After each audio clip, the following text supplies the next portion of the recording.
Hello there, hello. Welcome back to the Random Show episode number 150. Random Show episode number 150 with your host, AgostinhoZinga, and I hope you are doing well wherever you are. Welcome to the Random Show episode number 150. What's up? What's going on? Hope you are good. Hope you are fine wherever this live stream may find you, wherever this live stream may find you. Big up the stream chat, big up everybody waiting and chilling on the wings, waiting for me to pop up on the live. Hope you are there, hope you are queer, hope you are happy, hope you are jolly, hope you are lubricated, hydrated, moisturized, limbered up, and all of those good things in there. Holla if you see me, holla if you see me. Obviously, we got many things to dive on deep onto. Some couple of things that I've kind of passed on. We're gonna watch, unfortunately for you guys, we're gonna watch together one of the recent episodes of The Fire and the Kid. It's only 40 minutes long. I don't know if it meant the guest was terrible or because of the subject matter, but they got some guy in who's a medium, I think, or something like that. And it was only 40 minutes long. And I want to watch the entire thing to kind of get a gist of what the show is like. It's been a while, isn't it, anyway, since I've actually watched the show in full. So I'm actually going to watch it in full. So we're going to be able to watch all that. And what else we got going on? Oh, and a few other bits and bobs as well, standard random show stuff. So lock in, clock in, do the damn thing. And of course, along the way, if you enjoy the show, make sure you smash that like button down below for me. That'd be greatly appreciated, innit? Big up the stream chat. Appreciate all of you. Big up Austin, Casey, Crash, I see you. Young Old Vibes, I see you. Big up Sean, Graham, Barber, Sarlux, I see you. Wagwan, hope you're all well. And yeah, man, let's just keep cracking on in it. Let's crack on and let's not waste any time. So we're going to open up with this, right? So I've seen some people online and specifically on the Fire and the Kid subreddit seen this post of Chris D'Elia on his Instagram and wondering, is life fair, right? Like, oh, did he get away with it? Because the picture features Chris at Montreal and Ottawa, it says here. Sold out shows, which look like they're theatres. As you can see here from the packed out audiences there, many people came to see Chris. He's absolutely loving it. Hopefully all these people are of age. You would hope so, but you never know. But a lot of people in the subreddit, a lot of people online, and some people in the comments are saying, what's going on here, right? He's obviously got a nice diversity hire, a nice kind of multicultural, hey, I've got black friends type of picture going on there, right? Every comedian, I feel like, has like a black version, has a version of Chappelle in their crew, like a human laugh track. Like somebody who just like laughs hysterically at the things that you say, even when they're not that funny. I feel like every comedian has one of them in their crew. So this guy or this person, I don't know if it's a guy or girl, who knows? This person here probably is that person in Chris D'Elia's crew. And obviously there's a woman here also, which is interesting because at first I thought it was, who's that lady that's always blasting Chris D'Elia on fucking Twitter? Is it Samantha? I forgot her name. She's a comedian too. Oh shit, I forgot her. No, Alice, that's it, Alice Hamilton. At first I thought this was Alice Hamilton. I was like, no way. Did Alice Hamilton, did she kind of like get get groomed? Did she kind of get back in? Like, what go on there? But it's not, it's some other lady that looks like her, but it's got shorter hair a little bit. They don't really look alike, but hey, let the joke land.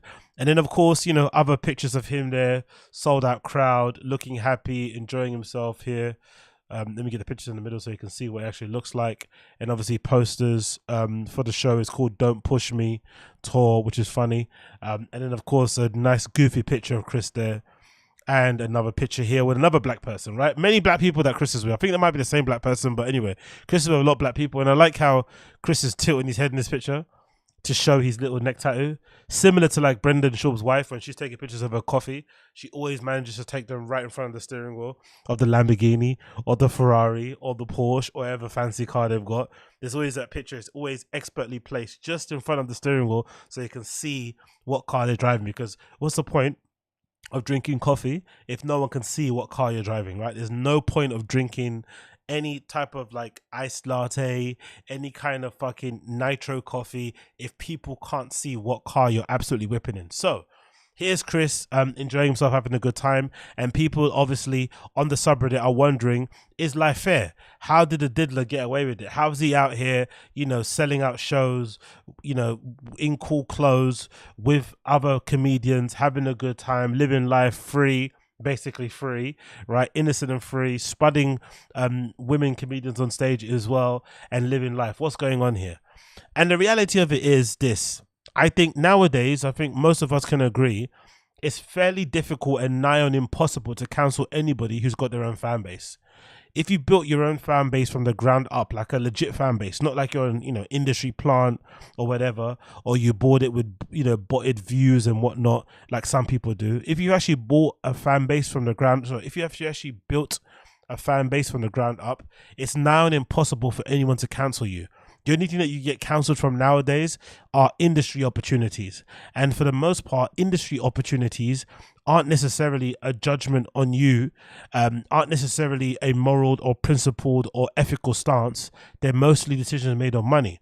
So with Chris D'Elia, he got cancelled mostly from Hollywood industry, from the entertainment industry at large. He's never ever going to do anything on Netflix again. He's never ever going to do anything on a major network again. Not because they don't think he's funny, not because they don't think he's going to get views, not because they don't think he's going to have people buy tickets to events or watch certain shows. No, the reason why they won't book him for those events or they won't hire him is because they know immediately if a production company, if a Hollywood studio was to put him in a big budget flick, movie, TV series, there would be, automatically there would be like 100 plus articles on Variety, Deadline, Rolling Stone, Los Angeles Times, New York Times, all these places, Guardian, will have articles coming out every week bashing him and kind of regurgitating some of the other allegations, maybe finding some new people to talk about. So that's why they keep away from him. They're not keeping away from him because they don't like diddlers or anything. Nah, it's not the case, because the whole fucking industry is full of diddlers. Don't think Chris is the only diddler that exists out there. Allegedly there's many diddlers. The whole industry is based on flipping in some regard propping up and protecting diddlers, right? They move diddlers around like the Catholic Church does with priests and shit. It's fucking wild in entertainment industries. So clearly it's nothing to do with morals, principles, or ethics. It's just to do with money. So if that's the case and you can't cancel anybody if they have their own fan base, this should be no surprise, because there's a portion of Chris D'Elia's fans who don't care. And you have to be completely honest too, there's going to be a portion of Chris D'Elia's fans who don't know. I remember somebody saying, I think in my chat one time, somebody said something along the lines of like, I've had many people in my chat sometimes say, and again, I'm a really small potatoes guy out here, right, in the grand scheme of things. But there's been people in my stream chat who've said to me, oh, I don't even go on the Fighting the Kids subreddit. I just watch your streams to get an update on what's going on. I don't even clock into what's happening. I watch some of your stuff and other people, YouTube's channel stuff, and that's it. So they're not going on these people's accounts. They're not watching the videos on their own. They're just waiting for these sort of like quote unquote commentary roundup shows to do for people to watch, and then they'll consume all that kind of content. If that's the case and extend it as far as Chris D'Elia, I would imagine there's a portion of Chris D'Elia's fan base who probably don't know jack shit about the allegations. They have no idea about the allegations. They might have known he got in trouble. They might have known he kind of went dark for a year or so, but they don't know the extent of the allegations. And if they do, they don't care. So if that's the case, and you've got a big enough fan base, you can survive. The only issue for Chris is that before he got cancelled, he made it very, very clear he wanted to be a Hollywood movie star. That's what he really wanted to do. He wanted to be a Hollywood movie star before he got cancelled. So nowadays, you would imagine, because that dream is basically gone, he's probably way more gutted now that he has to do this as a job, be a stand-up comedian, and obviously do podcasting, than you would think. Because I think a regular person in his position would be chuffed, right? That they have a second chance to still have a career. They have a second chance to basically touch their fans, no pun intended. They have a second opportunity to create art and whatever it may be and express themselves on stage. But him, like other comedians, they all kind of lie about their intentions. They want to make it seem like they're the everyman. They want to make it seem like they're these independent, DIY type of guys and girls. But really and truly, most of them, the majority of these guys, want the validation of the industry. They want the validation of the Hollywood industry, of the gatekeepers who have been telling them no their entire careers, but they want the validations on their term. Right? They don't want to do auditions. They don't want to read scripts and stuff. They don't want to go to readings. They don't want to go to acting school. They want everything to be done on their terms. It's partly why Bert did that movie, right? Because he didn't really want to fit into the Hollywood standards of what an actor or Hollywood star is. Just finance your own movie because no one else is going to finance for you, and then hope that can propel you and get you forward in kind of doing your thing. But obviously, we realize over time, being a Hollywood star isn't as easy as these guys think it is. But the crux of it is he's got his own fan base. He built it from scratch. The majority of those fans don't care about the allegations. And nowadays, you can't really cancel somebody if they have their own fans. That's the key. The key to like avoiding cancel culture, or to kind of beating it, quote unquote, is just to have your own fan base. If you're an industry plant, you're fucked. If you came in the industry, if you got propped up in the beginning from industry links, from gatekeepers kind of, pushing you out there, and you didn't have any organic growth on all that malarkey, and you have no fan base, you're fucked if you get cancelled. You have nothing to fall back on, and you're basically fucked. But if you came in already with your own fans, you build it from a long time. Chris has got many different iterations of pod. He's been around for a long time. He's got a good amount of fans all across different stuff that he's done over the years. I'm sure they're going to still hold him down. So I'm not that surprised. But I think if you're a victim, obviously you're going to be a bit distressed about seeing this. But I think the only thing that you should hold on as comfort is the fact that he always wanted to be a Hollywood star, and that dream is completely gone. It's been eviscerated, it's burned, it's done. It's never happening again. So the thing he actually wants, to be a Hollywood star, to be on a red carpet, to be receiving Oscar nominations and all that shit, he's never ever going to get that. That should be something that should make you feel somewhat okay. No, okay. That should make you feel like somewhat like, justice has been done in that terms. But in terms of the courts, probably unlikely because of how hard it is to convict those type of things. And in terms of everything else, in terms of him going back to square zero, not going to happen. Especially because he comes from an affluent family anyway. He's got connections in the industry. So that was never going to happen. He was never going to be, for lack of a better term, bagging groceries in Trader Joe's. That was never going to happen. So the fact that he now has to just rely on basically earning a wage via the, being employed by Brendan Schaub and having to go on tour or go on the road way more than you'd probably like and do way more stand-up than you'd probably like, that should be punishment enough for him now, because, these guys always want more, even if they're not good at what they want more of, like they always want a little bit more. And I don't think a lot of these guys are really satisfied with just enjoying what they enjoy, with what they're good at or what they're kind of popular at. They kind of always want more. So that basically is where I stand with that kind of stuff. So don't be too sad about that kind of thing. It kind of is what it is. And in general, let's just all be grown-ups too. Life isn't fair. You know what I mean? Life really isn't fair. Like if you think, that's why I'd never believe in like, what you think, karma and shit. Many people who are bad, who are pieces of shit, get away with it all the time. This idea that bad people don't get away with things is ridiculous, right? They get away with things all the fucking time, and it just is what it is. You have to kind of seek your justice in other ways, or you just have to kind of just enjoy the fucking shit show. But this idea that bad people always get their just desserts is just like, you haven't been alive long enough if you think that's the case. But whatever. To continue the Chris D'Elia punishment, I do apologize, but we're gonna watch a little bit of his crowd work that he put up on his Instagram, right? Connected to this special show. Let's see what he's doing when it comes to crowd work, because this might be brutal, but we're gonna do this together as a family, okay? Together as a family, we're gonna do this. This is Chris D'Elia's crowd work that he did or something during this Canada tour. Let's see what he's saying here. Sir, don't do that. I promise you what I have to say is going to be funnier, and you're a fucking idiot, okay? If you caught him, throw him out. You got me, Chris. I love you anyway. Still? Oh, yeah. All right, you can stay. Let him stay. Let him stay. Both of you guys are cucks. Guys who go to comedy show. Oh, bro. Chris is eating all the burgers, isn't it? Chunky Chris, Daddy Chris, Zaddy Chris. God damn, man, he's looking as wide as me. Fuck. Zaddy Chris, isn't it? What happened to the stick thin, scarecrow looking guy? That's what cancel culture does to you, right?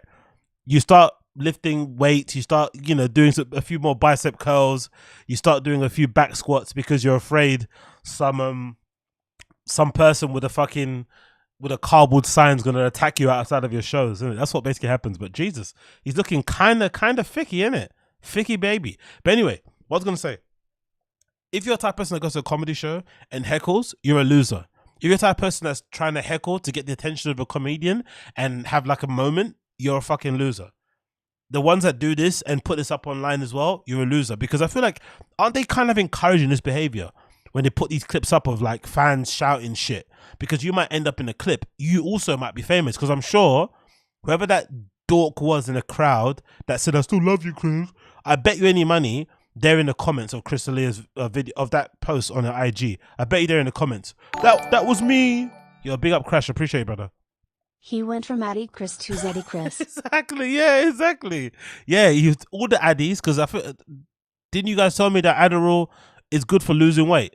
Like if you have a little Adderall, you can just get skinny because I guess you're not eating as much. Did people tell me that? I don't know if you guys told me that. I'm not too sure. But either way, yeah, big up, Crash. I appreciate you, brother. But yeah, like Addy to Zaddy is a interesting little pipeline there. But yeah, if you go to comedy shows, please refrain from shouting at these guys because number one, they kind of, they kind of treat you like a piece of shit when they're on stage. And I don't know if some of you guys have an embarrassment kink or something, but chill out. I got a little weird for a second, huh? See, here's it. Because I wanted him to feel that shit. You know what I mean? It's a little evil. I wanted him to feel fucked up because he ruined the show for a little bit. Because during the joke, I was like, the joke it usually goes, and then, but in my head, I was like, I did say the French Canadian stuff, but then I was like, that's not really as funny. And Johnny fuck up over here. Take to the French Canadian stuff. Why, sir? Smoother. What is it, beer? Smoother than what? I'd love to hear your explanation. Smoother than jokes about smashing underage girls. Ice. Ice? What an asshole, dude. Are you a villain in a fucking movie? Smoother than ice. Dude, what a fucking loser. Oh, not one. He's not got one stall. He needs two. You don't need one stall. You need two. I bet you those stalls are part of the act, right? There's some sort of like thing that he does. He's probably simulates a threesome or some shit. Have you seen that before? Someone with two stalls on the stage. It's bad enough to have one, but there's two on this one. One for the notes, one to hump. I don't know. One to one to diddle. Like, why has he got two? Why is there two on the stage? Eh? It's a bit weird. Smoother than ice. Dude, what a fucking loser.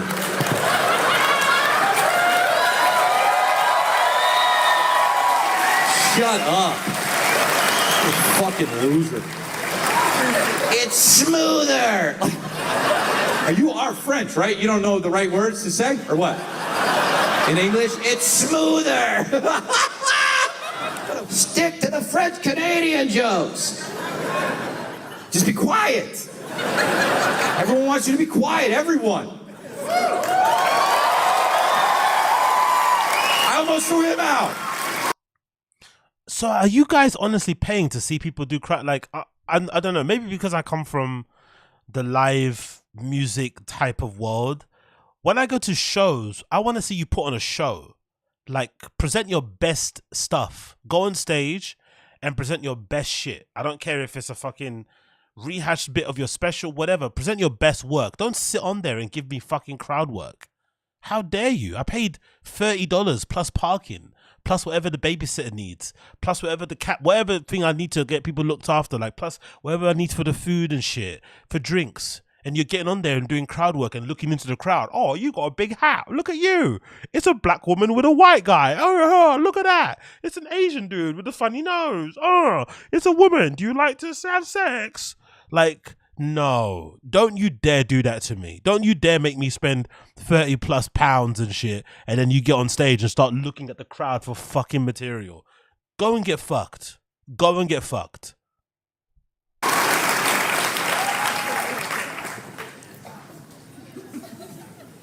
Fuck yeah, you're doing it.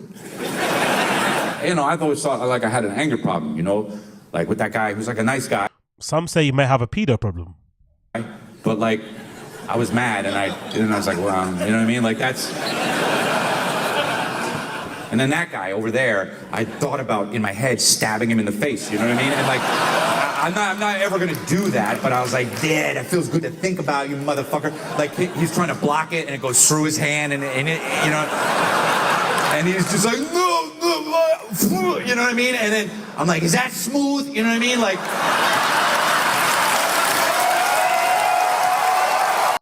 This shit is fucking the way they rip into people on Kill Tony, right? You'll watch Kill Tony and these guys set like a crate. Don't get me wrong. Some of the Kill Tony comedians that got on stage are horrendous, right? Some people who probably shouldn't be. It always breaks my heart when the guys get on Kill Tony.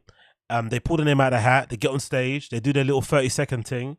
And then when they ask them how long they've been doing stand-up, they're like, I've been doing it for 5 years, and they're terrible, right? It breaks my heart because you can see this is the type of person who probably, they need some good friends to tell them, hey, stop, enough's enough, right? Give it up, go get a job, do a writing job or something, but this stand-up thing isn't for you.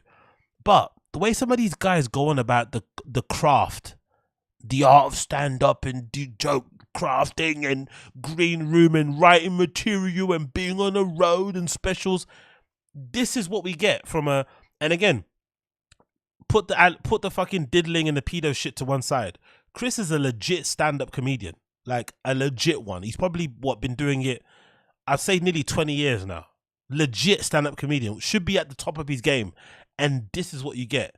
If it's not this, it's dolphins fuck people. Dolphins fuck people. It's like, ¿qué? ¿Qué cosa? Dolphins fuck people. This is what I'm paying you £30 to see. You doing like funny stances and like acting like a valley girl. Like, nah. But that's where I go,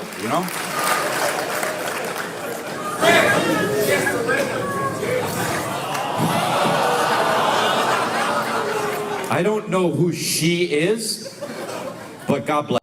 Her name is Jenna Ortega. Say her name, Chris. Her name is Jenna Ortega. Bless her, all right? She has to live with me, too. What is this, vaudeville? Get the fuck... And she's gotta live with me. The worst sitcom lines, He's on the cover poster of the sitcom like this. It's like you walk by, you're like, fuck this shit. It's gonna get canceled. So, Talk about getting cancelled. You mentioned that word. She's gotta live with me on after 2.5 Men. Join the finale of She's Gotta Live With Me, where the guy gets stabbed in the fucking face, dude. That fucking piece of shit. Join us where we rejoice. We just watch him get stabbed. 20 minutes of his face getting fucking stabbed. It's crazy, man. Fucking stabbed in the face. It comes out the back of his head, dude. What the fuck? It's a big, big blade. Join us. Join us. Join us, Bobby. This is why I wonder if this is if people that laugh at this type of stuff are the same people who think Taylor Swift has bops, right? They think like Katy Perry is like amazing. I wonder, are these the same people who listen to like U2 when they go to the gym? Because what is this shit? Like, what is this fuck? Give me Matt Rife 24/7 for the whole weekend, day after day, over this guy every single time. Give me fucking, you know what? Give me Brendan Schaub over this stuff. Give me Gringo Pappy over this shit. At least Gringo Pappy is a 30-minute fucking piece of, it's a 30-minute fucking set that I'm gonna watch and be entertained by, whatever, right? Bean cheese, right? He's gonna put on a show. This guy is sitting on a chair looking at the crowd and trying to get bits and stuff from them and trying to improvise on the spot. Honestly, give me Matt Rife and fucking Sam Tripoli screaming at me about conspiracies, right? And I don't know, Louis J. Gomez speaking at 100 miles per hour like he's on coke and speed, right? Give me that over this shit, because this is terrible, mate. This might be one of the most horrendous things I've listened to in my entire life, and this is something to sell. This is promo, isn't it? This is marketing for his tour. This is marketing for his stand-up, for his comedy, for him as a person. You see this, you're like, yeah, man, I'm gonna keep an eye out for Chris D'Elia fucking tours, Chris D'Elia gigs coming up, because this shit was good. What? Stab who in the eye? About what? Woo?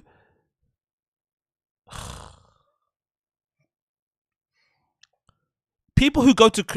First of all, if I go to a show and you try to get me involved, I might leave. If you try to force me involved in your thing and ask me questions, I may leave, or I might tell you to fuck off. Honestly, don't ask me questions. You're here to put on a show. Entertain me.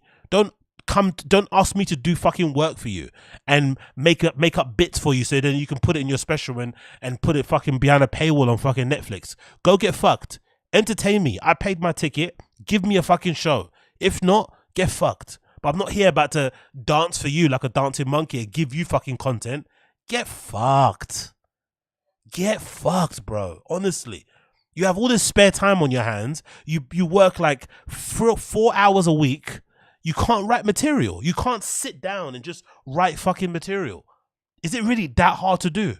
Honestly, is it really that hard to do? To sit down and write some jokes and write an idea of something, or a little 15-minute flipping material or whatever you're going to perform on stage. Maybe topical. Maybe something you saw, locally, wherever you are. Or something that you're ruminating about. I don't know, some spousal issues, travel shit, whatever these comedians do. Just sit down and write something. You're charging people fucking money, bro. Honestly. I don't get it. Why would you go to this sort of stuff? Like, why would you go to this? Why would you pay money to have him sit down and open source his material? Come on, guys. It's open source material day. Come on, dudes. Open source. But he's the multi-millionaire on stage. He's the multi-millionaire with a fucking Illuminati fucking dad, right? Who may or may not have been on the fucking Epstein flight logs, right? Allegedly. And then you're meant to be sitting there giving him fucking help. Shouldn't he be giving everybody in the crowd a fucking $100 bill? Like, hey, thank you for helping me out. Thank you for supporting me. He should be actually giving them guys money in the crowd. Like, hey, I know I'm testing your patience being a Chris D'Elia fan, right? With me fucking diddling kids and shit. Probably kids that are probably the same age as your own kids. I know it puts you in a weird position. Here's $100. Buy yourself something nice. Get yourself some Yeezys. But instead he's asking you questions. Hey, guys, so I'm gonna stab him in the eye. Well, quirky Chris D'Elia. He's just beating the microphone in his fucking hand. Fuck off, bro. Get fucked. Honestly. It's so insulting, man. These guys, the way they talk, honestly, don't give me all these fucking hour-long sessions about breaking down comedy and, oh yeah, we do this. It's so fucking difficult. It's so fucking hard. And then you get on stage and you do that. Are you pissing me off? Are you trying to make me angry? It's like, what's going on here? What are we doing here? Like, what are we doing here? Someone please tell me. Fuck, man. I don't know why I'm so heated. I wasn't even in the crowd. Honestly, fuck off. Where you guys from? I'm Canada. Don't you speak French? Like,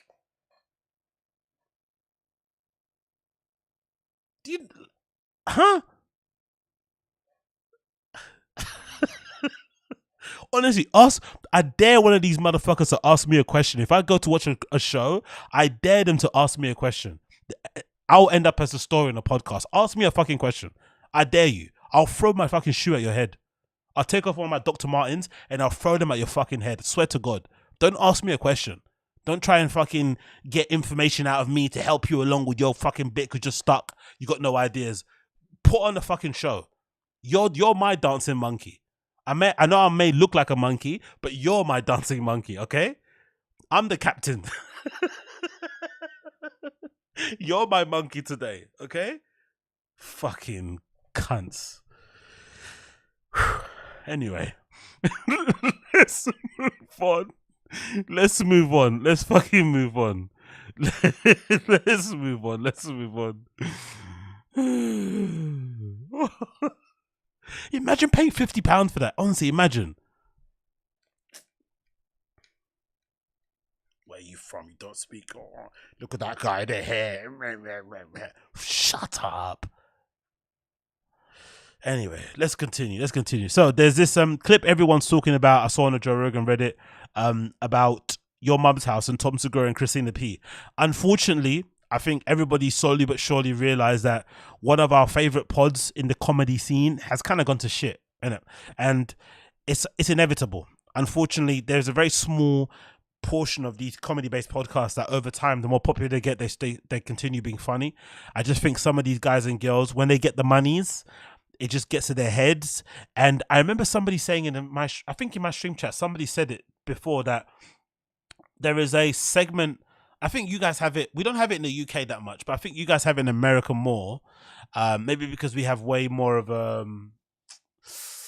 I don't know, do we have it in, I don't think we have it in the UK. We have different issues, but I don't think we have this particular issue. But I remember somebody in my stream chat saying that in America, you've got this thing where when people who are like upper middle class become upper class or just get a lot more money, right, through like hard work or whatever it may be, they usually tend to skew more right.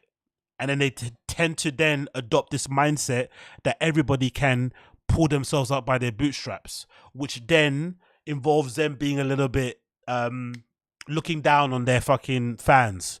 And sometimes they get to a point where they start to like have contempt for their own fans, if that makes sense. I remember somebody saying that in the stream chat. There is a kind of a weird correlation that kind of happens with their things, where you start off kind of middle class, you get some money through recording podcasts and shit, you become popular recording podcasts, you get more money, and then because of that, your brain makes a logic jump of like 1 + 1 is 2, and that the reason if you can do it, that anyone can basically do it, and then you start to despise and have open contempt for your fans who can't do it, and then you end up talking about rich guy shit and all that malarkey. Anyway, that's what people accuse Tom Segura of doing his podcast. And this is a clip from an old episode number 358, where he spoke, differently to how he speaks about now when it comes to his money and shit. So let's play this clip and see what happens here. It's like the way he presents himself. Yeah. And then that's his quote brand is this douchebag image. But all he's doing is, like, to me, when you say my lifestyle is like over the top luxury and decadence, it's not really like, it's not, I don't know if that's something to say. Like, you're just saying I have a ton of money.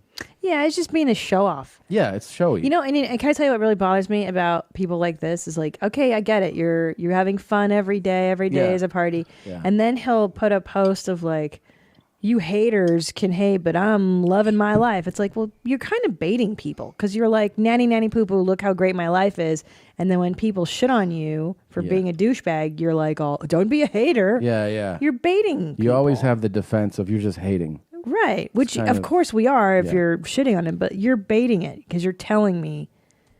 Yeah. You're, I mean, there's something really tacky about showing how much money you have. It's totally tacky. Yeah. Yeah, I mean, you see it a lot. So with like Floyd Mayweather does that, He's it's low class. Low class. He shows money, actual money. That's my God. Look at all this money I got, man.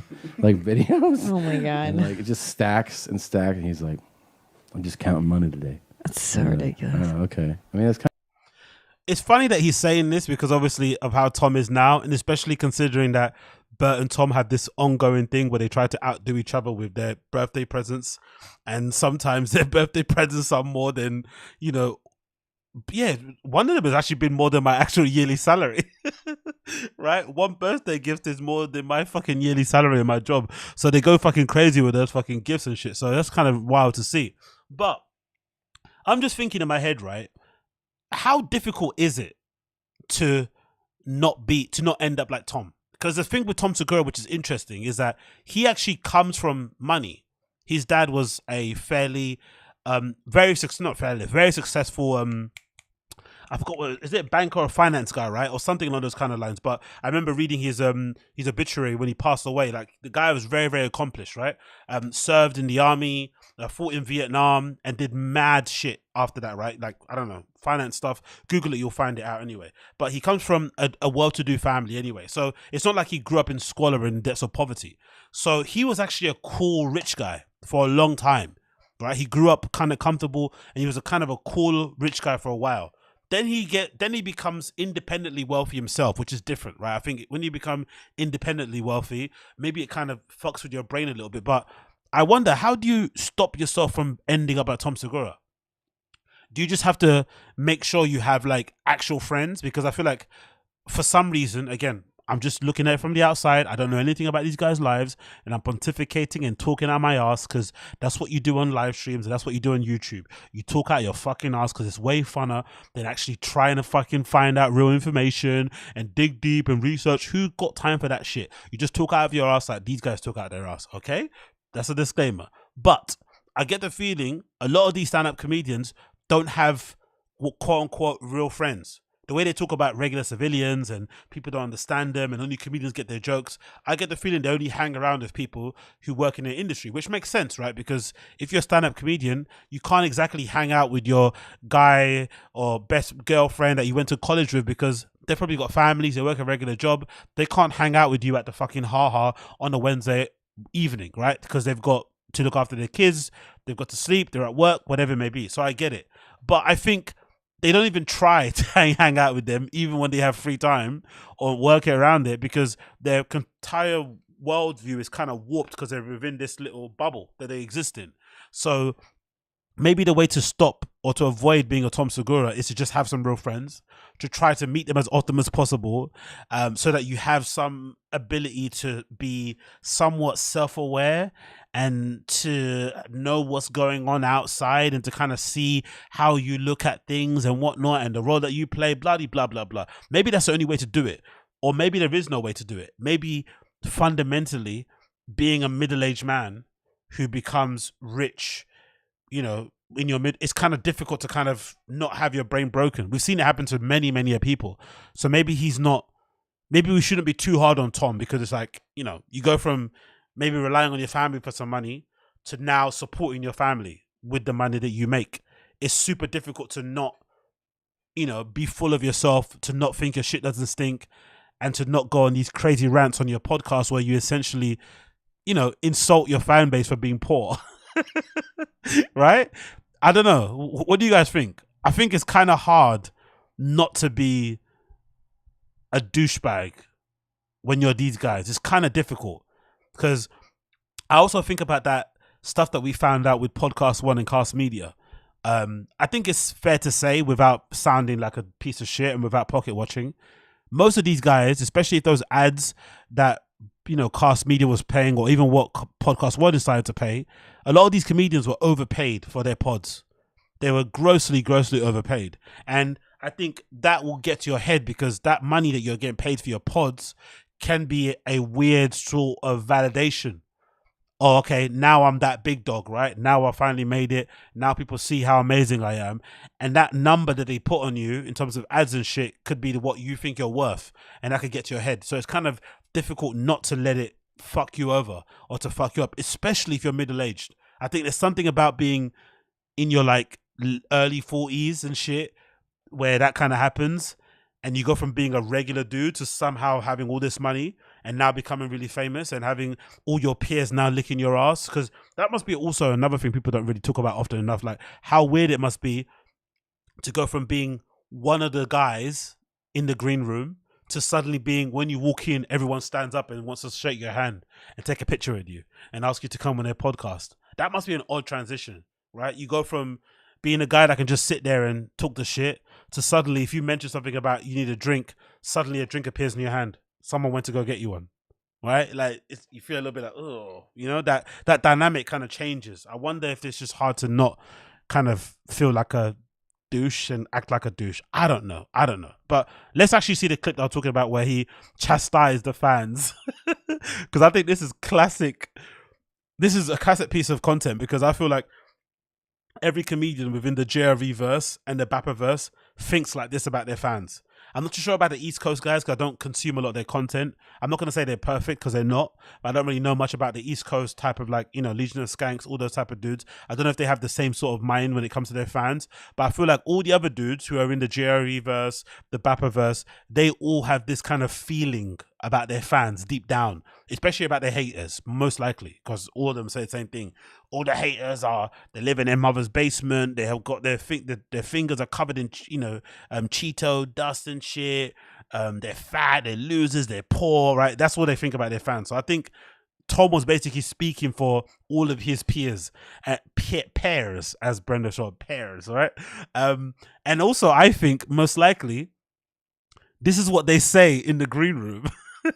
Then when they're not gossiping about other comedians and pocket watching other comedians and talking badly about other comedians and shit and being, you know, chatty patty jealous types and shit, this is what they actually say in the green room. This is what they're talking about. I swear to God, I bet you any money this is what they're saying in the green room. I swear, I could just imagine it now. Listen to this. This is one of the best clips ever. I swear. I'm gonna bring some clothes for you tomorrow.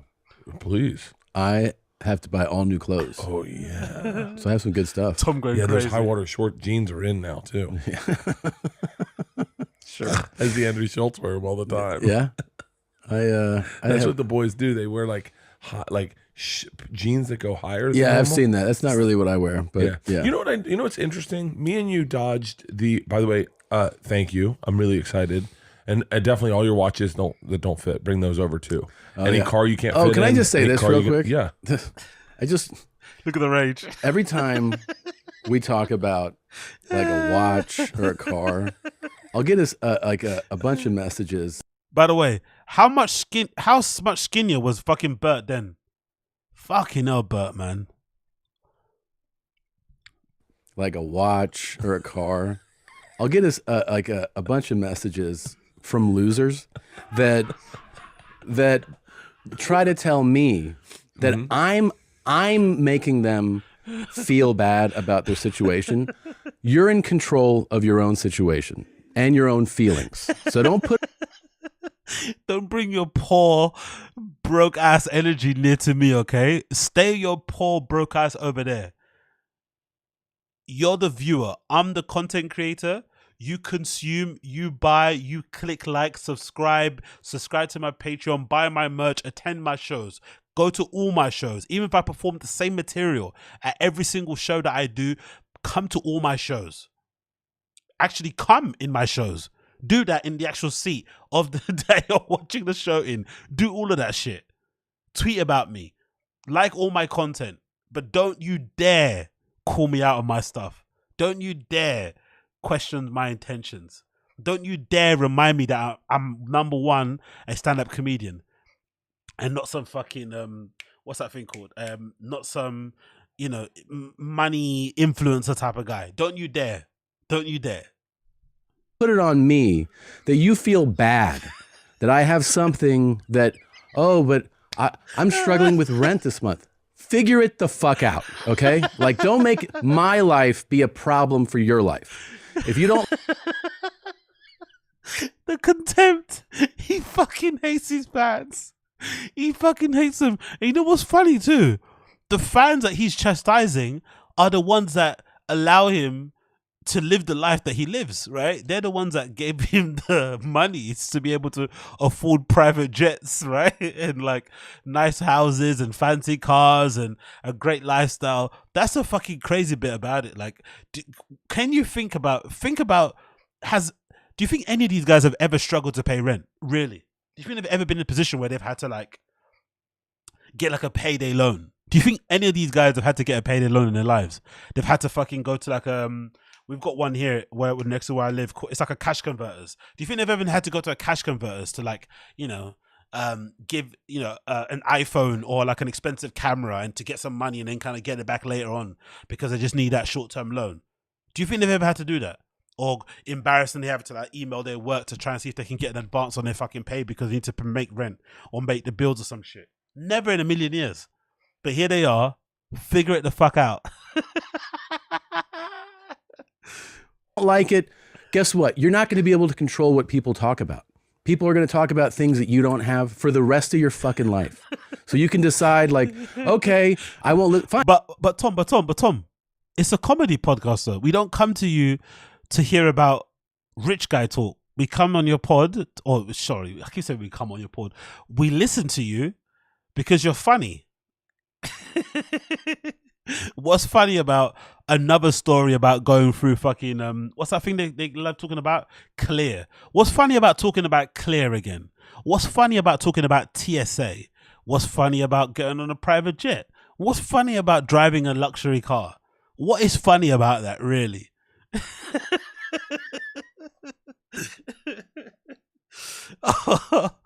I just honestly, just the contempt and the utter disgust in his face is what I love about it. It's palpable. And I honestly think for all the hate that he got for this, don't be too critical on Tom. I think this is something that applies to all of these guys.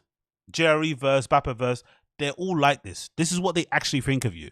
Outside of you buying tickets, buying merch, signing up to their Patreon, clicking like on what they do, whatever, anything else, this is what they think about you.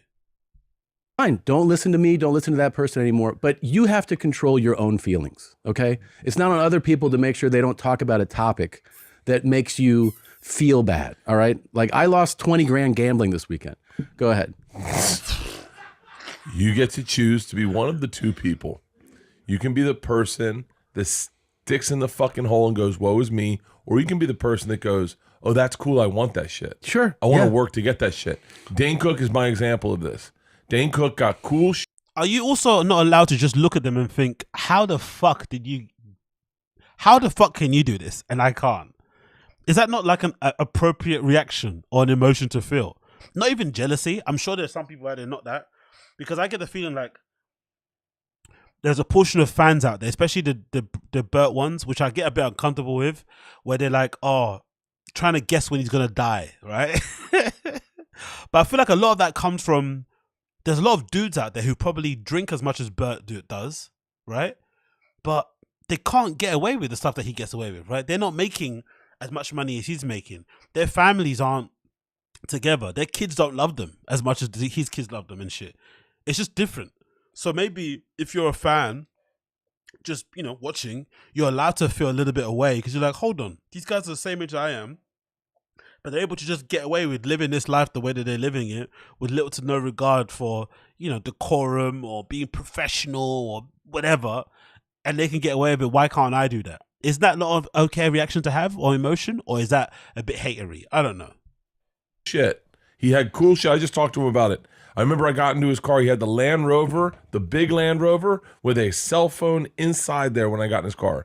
Now look, there are comics that saw him pull up to the Laugh Factory back in the day, and they're like, "Fuck him." Of course, I saw it and I went, "Oh, that's cool, man." I thought that too. That's possible. I thought that too. And I will tell you, as someone that witnessed fucking the touchdown of this man, Tom Segura did not always have money. You think you were short on rent? Tom went through a pecan pie epidemic where he was eating pecan pies left and right and spending his money on pecan pies, living in Koreatown in the sketchiest fucking neighborhood in the world. Well, that's a great speech, man. Yeah. I'm just like you guys. I had to eat pecan pie. What? You see their poor people stories that they have. I was living, not even like I was staying in a hotel, or I had to like move in with my parents with a kid. I was living in a house in a bad neighborhood and I had to eat pecan pies. We could only afford red velvet cake. We could only afford red velvet cake. That's all we could afford. Red velvet cake. And we had to live in this absolute horrible neighborhood called, I don't know if you guys know it. It's near like downtown LA and stuff. Yeah. Because the truth is, you can't look. I understand if hey man, if you got like physical ailments and we're making fun of physical ailments, that's fine. But achievements, you should look at people who achieve it and get inspired, I think. The main Also, I think this is really hypocritical coming from those guys because these guys are way more hypocritical, judgmental of each other than we could ever be. I firmly believe that. There's no bigger hater in the world than stand-up comedians hating on other stand-up comedians. They're the biggest haters ever, I think. Maybe up there, maybe DJs. Inevitably, because I just think it's one of those weird industries where sometimes the people that make it aren't necessarily good. So it's not far. It's not like it's not beyond reason to expect somebody that's actually good who's struggling to look at somebody like Brendan and be like, "How the fuck did you do that? Like, how? Life isn't fair," and be angry and be jealous and shit. And when he pulls up to the Comedy Store in his big truck and shit, and you're having to get there in an Uber or walk there or cycle there, right? You have every reason to feel the way you do. But I think these guys, the way they talk is funny because, you know, they made it, right? So there's obviously that kind of bias going on. But they also conveniently forget the times when they had some crazy dark thoughts in their heads when they weren't really selling tickets, they weren't making it, they weren't getting any sponsors, people don't give a shit about them, blah, blah, blah, blah. But now they've made it, it doesn't really matter anymore. The main problem that I have with the issue is somebody saying, you having a conversation makes me feel bad about my situation. Therefore, you should avoid that. It's like, dude, you don't live in the real world. No. If that's how you think the world works, that you can let people know that a conversation about something makes you feel bad about your situation, good fucking luck. Okay? You're establishing yourself as powerless. You absolutely, and you're taking no ownership of your own feelings. Like people have said to me before, you know, this joke you did, it made me feel bad. And I go, no, I didn't do that. And they're like, no, it did. I go, no. You are in charge of your own feelings. Yeah. You are. So you can't put it on me that the joke made you feel bad. What? You feel bad. You chose to feel bad. It's not my responsibility. Big up the Indian dude. Are we also not allowed to look at Rogan and Gang Lao me and go, well, that's never going to be me because they win the lottery in teams of luck, talent, and opportunity? Exactly. Thank you, that Indian dude. Appreciate you the super chat, my friend. Big up you. Exactly. I don't know. I don't know what that word is. It's not even envy. It's not jealousy. Like, I've never really had. The only thing I've kind of that's ever crossed my mind when it comes to sort of things is just opportunity, right? But I'm somebody that believes in the philosophy of like what you call it? You're never lucky. You're just like an opportunity. What's that term people say? It's like luck is not a thing. It's mostly like an opportunity thing. So like you're always prepared, right? Always prepare yourself for the opportunity to be lucky, type of thing. So I agree with that.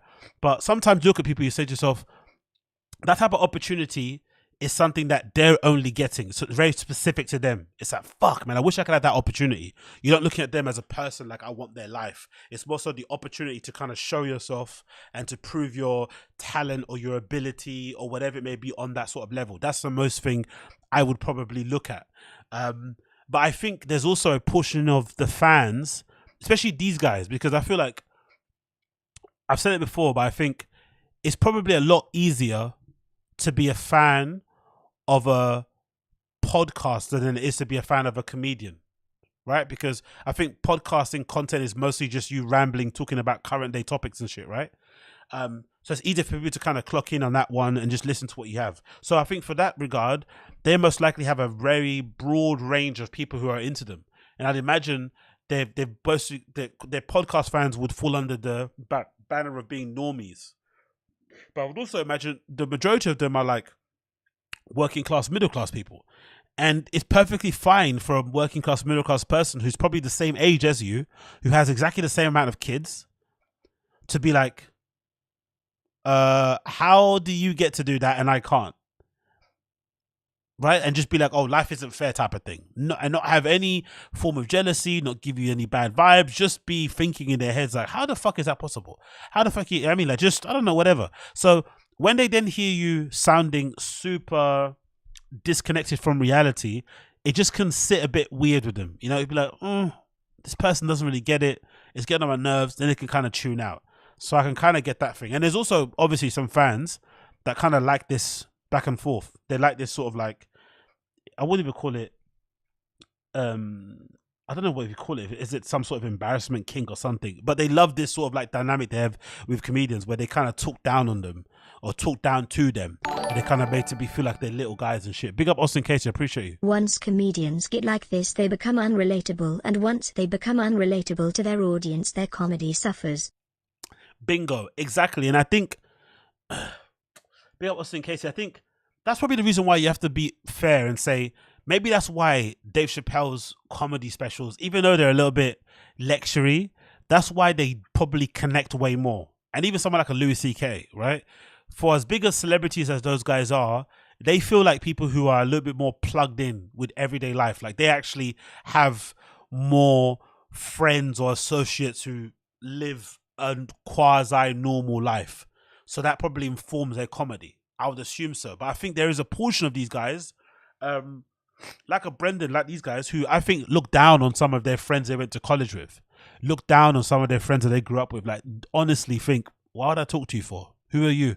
I don't care about you. I mean, like, I think there's something about being plugged in, present, level-headed with the people that you, I don't know if that makes any sense. Does that make sense? I don't know. Maybe it doesn't. Maybe just a cunt. Maybe there is no such thing as, oh, you have to have real friends. Maybe some people just react differently to success and money. It just is what it is. And unfortunately for us, being fans of their shows, it can be super heartbreaking when you follow a show for ages and then the person that you love, that you listen to all the time, slowly but surely start to change in real time. It can be like honestly, it could be worse than a breakup. Because I've gone through it a couple times with pods, like, you know, the Joe Budden podcast and shit was one of my first kind of like it hurt me, like for real, because that original lineup with Rory or Moore and stuff was so goated. And then it all fell away and I was like, no. And at the crux of it, money got in the way, right? Money got in the way, egos got in the way, pride, all that shit. And they just couldn't work it out. And it's become a bit of a trend now in podcasts, especially with podcasts involving dudes. They always seem to kind of break down and they can't really make it last a long time. And obviously the only people that suffer are the fans, because we don't get the good shows anymore. We didn't have to split our attention across fucking 3 or 4 of them because they're going to do the other shows. It's all fucking annoying. Anyway, continue playing this clip. Ability to control how you feel. I don't like horror movies. I don't watch them. I don't watch them and then complain to Rodrigo Ramirez or whatever the guy's name is. Robert Rodriguez? Robert Rodriguez. Yeah. And then go, hey man, your movie bothered me. Yeah. You can't be making those movies. No, of course not. No, people like it. There are people that here, I love talking about watches. I really do. Because Sure. I just got into watches. I don't have a ton of watches. Yeah, because you got rich. That's why you're into watches. I love talking about watches. I really do. I was never into watches, but now I'm into them. Yeah, because you've got money to spend. You spend more money on your watch than I probably make in a year. And then he's wondering why people are getting upset. But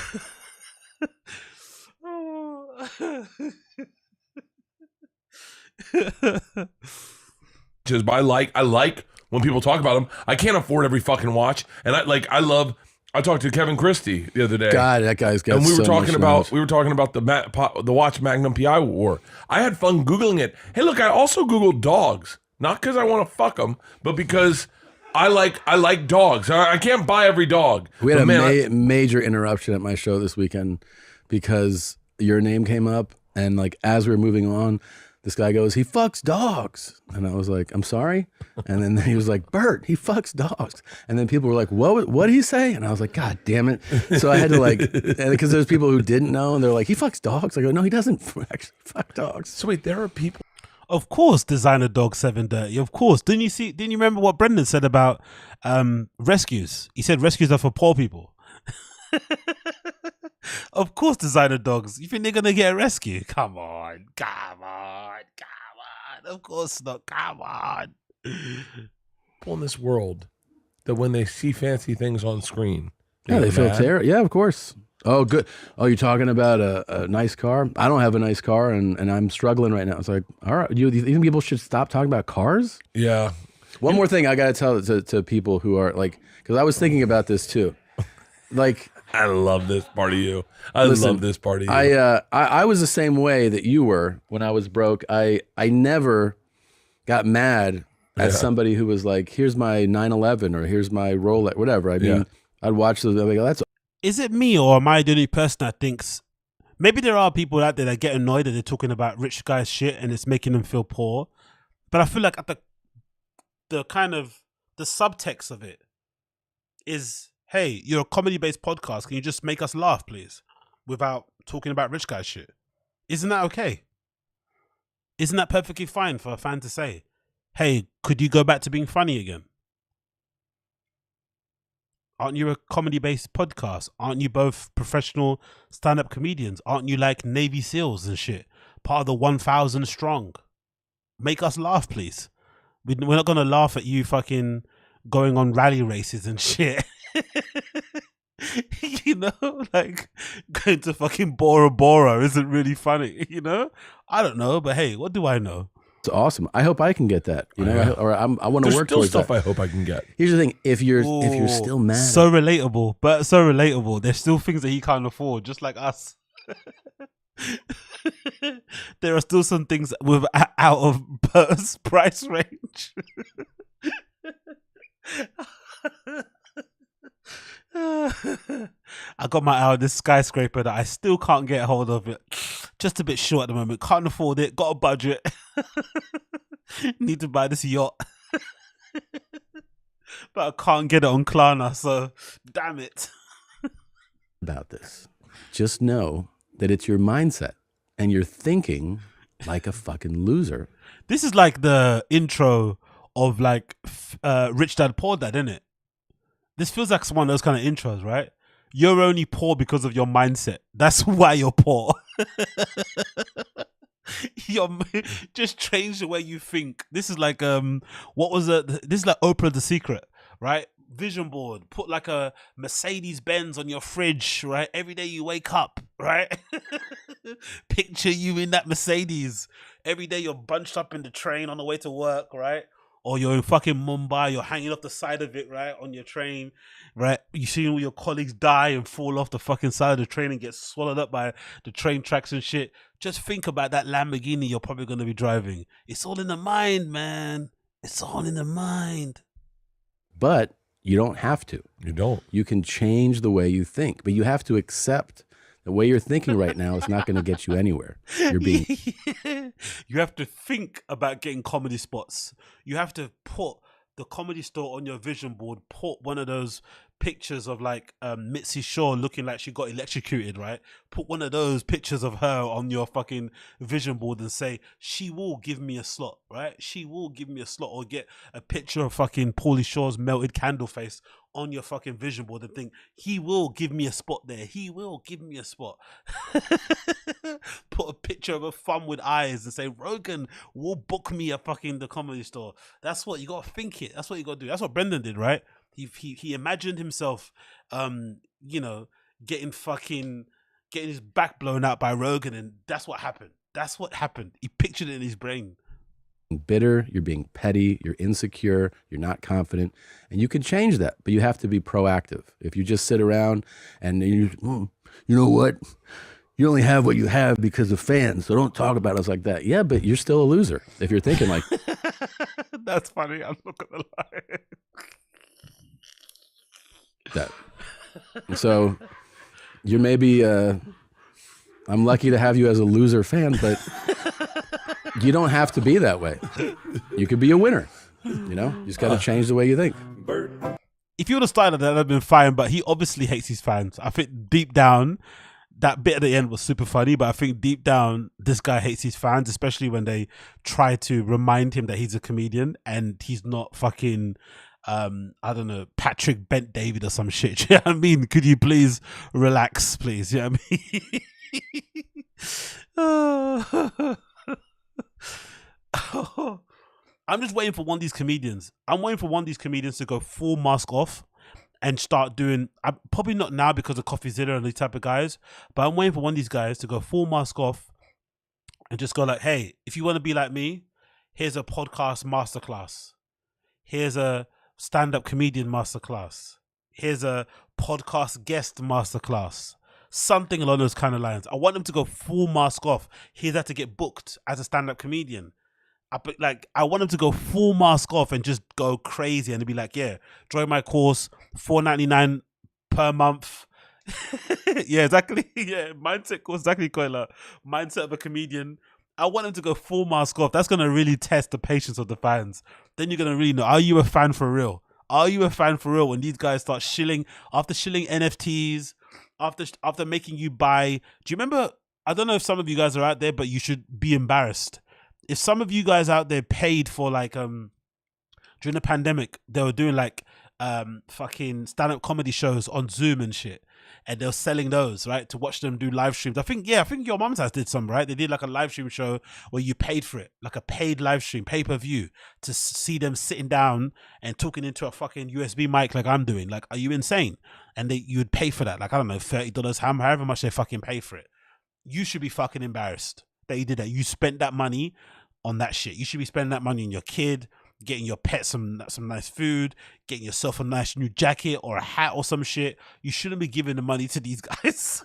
These already millionaires during the pandemic shouldn't be giving that shit to you. I swear to God, okay? I swear it. Like, if you did that, you should be ashamed. Like, I'm not paying anything. I swear to God. Never, ever, ever happening. Let's move on and let's go to Podcast Cringe. So Podcast Cringe is one of my favorite channels on here, my new discovery that I've absolutely loved, and they've got a new video here about Bert being a rich celebrity, which I really like. Let's play this as well because Podcast Cringe is fucking awesome. So check out Podcast Cringe channel. It's over here. Like I said, it's on the screen there. Can you see it? Podcast Cringe. Let's get the title on there, right? Check him out. Really, really good channel. He's got a new video, Bert Kreischer being a rich celebrity. Let's play this. Bear with me a second as it loads. Uh-oh. Okay, cool. There we go. It's loading now. It's loading. Yo, big up that Indian dude. Appreciate it, brother. Thank you. So tired of these celebrities whining about paying the cost to be rich and famous. Even medieval aristocracy realized treachery and death were the possible prices for their power. These modern barons complain about words. Exactly.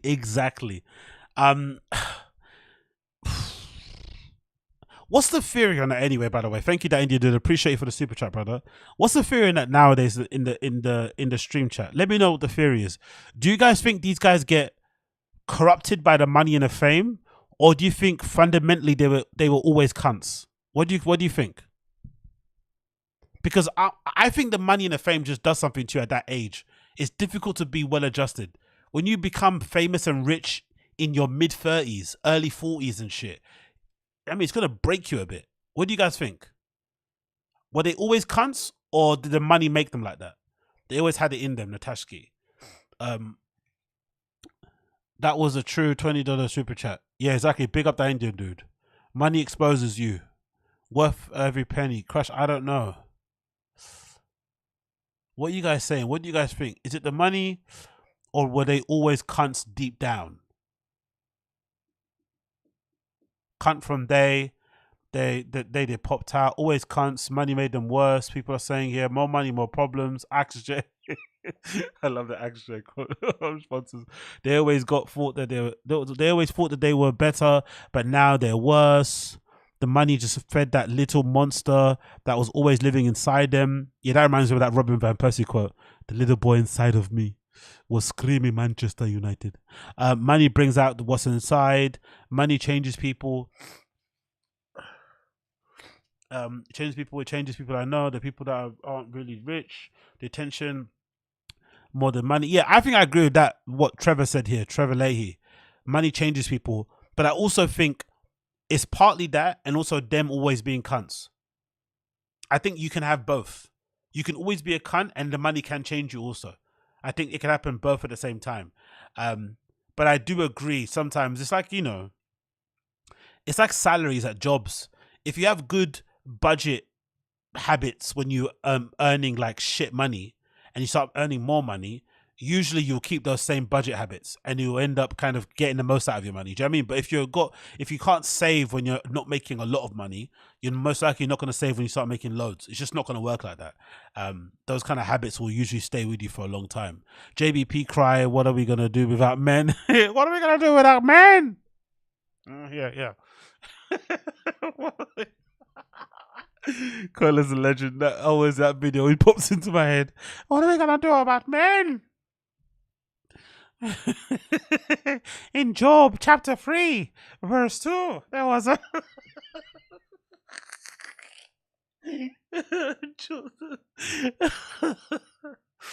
the thing is, in order to be a comedian, you have to believe in your beyond belief, and once it gets validated, the reinforced by fame and money, the ego grows out of control. Crash, great point. Exactly, great point.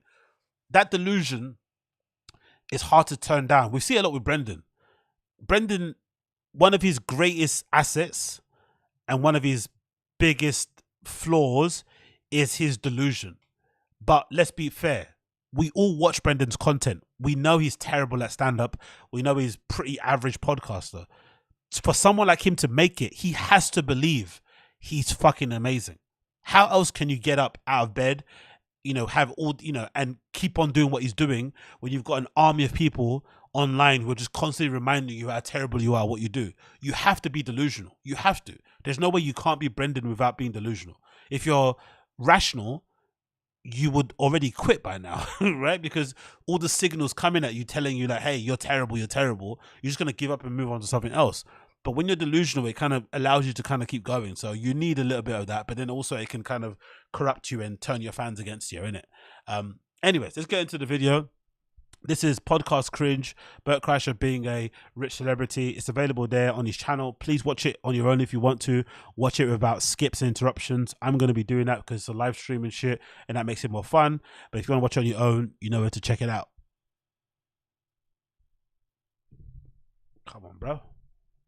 We're playing or not? 8 tickets for like $5,500. Wow. Yeah. And they weren't even great. I looked at everyone around us and I was like, how did you guys afford this? Welcome back to another video. If you've just come home from a hard day's work, it's time to sit down, relax, and celebrate the success of Bert Kreischer and Tom Segura. Because if there's anyone in the Rogan universe that knows how to celebrate themselves, it's these two Muppets. They reposted me 3 times. Metallica reposted me 3 times. Wow, what a guy. You know you've made it when you can fill a whole 90-minute podcast just using humble brags. What an achievement. But it's not all as it seems. Bert Kreischer's a family man, you see, and he loves... Not gonna lie, I love Metallica, but hearing them be so cozy with guys like this, I will stop listening to them. It's already fucking, not the coolest shit in the world anymore, but still, this would make it severely uncool to me if I start to hear it. Like, do you know what I mean? Like, I don't know, if fucking Tesseract and shit, right? And Sepultura started to fucking shout out Bert and fucking Tom Segura, I'd be like, oh, really? Really? I can't have anything. Loves to spoil his daughters, so he bought a whole bunch of tickets to the Metallica concert so they could all go and have a sick time together. But what happens when your own daughter doesn't roll like you do? What if she just wants to be normal? And so she just wanted regular seats. She wanted to pick them out. She didn't want to do any of the backstage, any of the I hit up 5 Finger Death Punch. She's like, I don't want to go backstage. I don't want to do any of that. I just want my friends to be, I want to be normal with my friends. It's like, what the fuck is broken about this kid? Ah, of course. She must be broken. Bert never disappoints, huh? So we're going to take a look at Bert's struggles as a rich and famous celebrity and how it's impacting his ability to bond with the people around him. By the way, quick one on this, right? Have you ever been to a live show where you have like a VIP pass or something? They're not that fun. You only have to do it once. Doesn't matter if it's a indie band, a big artist, small artist. Go to one event where you have the ability to be in the VIP section, where you can stand on the side of the stage, stand in the front, go to the back in the green room and shit and hang around there. It isn't that fun. Usually the people that are in the front, family and friends, industry people, maybe people that are on the team of the band and shit, That's it. And they're working. They're in work mode. They're not there to have fun and to fuck around. And usually you're kind of always in a bit in the way and shit. You kind of feel a little bit like you're taking up space.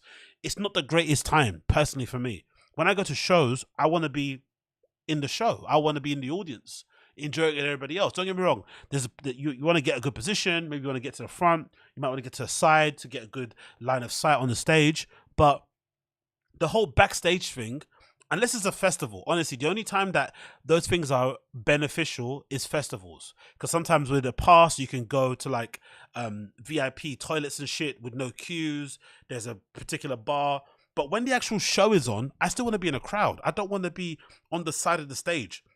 Number one, it's a terrible angle to see music because usually you're looking at the band's back, right, or bums and shit, watching them perform. You're also not getting a full experience of the show because when a fan's putting on a show, they're putting on with usually the perspective of the person in a crowd. So you're not seeing it from the best angle, and it's just terrible anyway. And usually it sounds horrible from the back.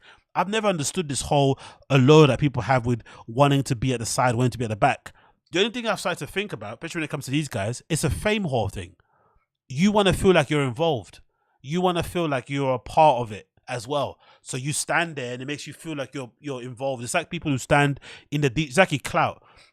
Robert Minnis, who stand in the DJ booth where DJs are playing. They want to be there to look like they're part of the team, like they're involved. Oh, do you DJ also? It's like, bro, being in the audience or being in the crowd at a show is way better. Like having floor seats or standing GR seats, whatever you fucking call them, that's way better than being in a VIP. And again, just do it once. Small show, local person, whatever, buy a VIP pass if you need to. Usually if it's a smaller act, they're only about £50 anyway, and go to one. You'll see the live experience of VIP is fucking terrible. It isn't as good as people think it is. And if you want to know just how bad it's gotten, I only had room to include about 20% of the clips I pulled out of this episode. Like, actually. But just before we get into all the cringe and carry on, a massive shout out to my 12,500 subscribers. The cringe rebellion is growing by the day. I should probably get some merch for you guys. Leave that with me. And also a very special mention to my ground level crew for always turning up in the comment section. I see you guys dropping bombs down there. I always appreciate your input. So look, let's get back to these Muppets in a cave. Bert's battling some demons at the moment because he's finding it difficult to leave the house and do normal things. Everyone just wants a piece of him. Just ask him, he'll tell you. And it's getting to the point where it's starting to drive a wedge between him and his daughter. Take a look. I think she was a little freaked out that she would not look very normal to her friends. Because when you go to those events, as you know, like sometimes they roll out the red carpet, like, and they'll be like, "Yo," and I mean this sincerely. It's sometimes needed. Like last night, thank you everyone at Metallica that said hi. It was really pleasant. Yeah. But like I had to separate from Isla because it was distracting from her and her friends' time. Okay. So I had to separate and just do pictures, and I did pictures for. I had to call it and be like, "Yo, the show's starting. Like I gotta go." And so niggas, Michael Jackson. And you know what's funny about this? He does this to himself. He openly courts the attention of his fans. Like he loves his fans seeing him out and about. He doesn't try to like be incognito. He's the guy that wants to meet his fans after shows, go do shots with them, drink and shit. Like he talks about that openly. That's part of his whole thing. And now all of a sudden he's seeing the negative effects of it when you go out with your family, you just want to hang out and shit, and you can't because you've got this image of like, you know, every place that you go to, everywhere you are, you're always on fucking happy-go-lucky, but happy fun time, you know, adult Chad thing that you got going on. It's absolutely hilarious. So it was like I got recognized an insane amount just walking to the car, and so and I didn't want her friends to see any of that. That's why I'm not going Sunday. So, geez, the trials and tribulations. What people say here, I feel sorry for his daughter. I don't, because you know she's living an amazing lifestyle. Don't get me wrong. You know, it must be cringe to be, you know, the daughter of Bert Kreischer. But I think all in all, it's a pretty decent existence. But the only thing that's probably annoying, I would think about it, is that you have to be the daughter of a Bert. You know, because it's one thing being a daughter of a famous person, but being the daughter of somebody that's a fame whore, like he legitimately loves being famous. He loves attention. He's basically an attention seeker in all ways, shape, or form. That must be annoying. And also, he's a bit of a, what do you call it? He's basically like a influencer, content guy. He's always recording shit. So imagine what that must be like at home. He's always doing bits. He's always thinking of little skits to do for his marketing and shit. That must be annoying to constantly have a dad that's like that constant. Because it's already a lot when you got your friend who, when you go out for dinner, is the one that's taking ages to take the picture of the food and for their content online. That's already annoying. Imagine when that's your fucking parent and you're a kid, you're of the age, you're under 21. You live at home and that's how your mum and dad are, like on a daily basis. That must be a bit exhausting. But apart from that, don't feel bad for them, man. They live an amazing life. Relations of celebrity life. I'm just so glad we're all here to witness it. But look, on a more serious note, what is this podcast? No, actually, just think about that for a moment. What's the point of it? Basically, Bert and Tom sit down across from each other and basically have a catch-up that most people would normally just do off camera. They don't prepare anything, there are no talking points, they're constantly just pulling random stuff out of thin air. And if they run out of stuff to talk about, well, Bert just makes up some story. We're driving down and Leanne tells a story about James Hetfield. She was like, one time she was at she was a waitress and this guy was like harassing her and he was being a dick. And James Hetfield walked up to, she was like, no, I mean, he was still Metallica, but he walked up to the guy and he's like, hey, how about you get the out of here before I take you out of here? And the guy's like, what? And he goes, no one talks to anyone like that. No one's allowed to talk to people like that. Leanne's just some waitress, I think at the Chateau Marmont, maybe. And she's like, and the guy's like, go f yourself. He's like, I will take it outside right now. And he's like, over her? And he's like, yeah, over her. Let's go. And the guy's like, good way to casually insult your wife's looks. Over her? That gargoyle? That beast? She's not a baddie.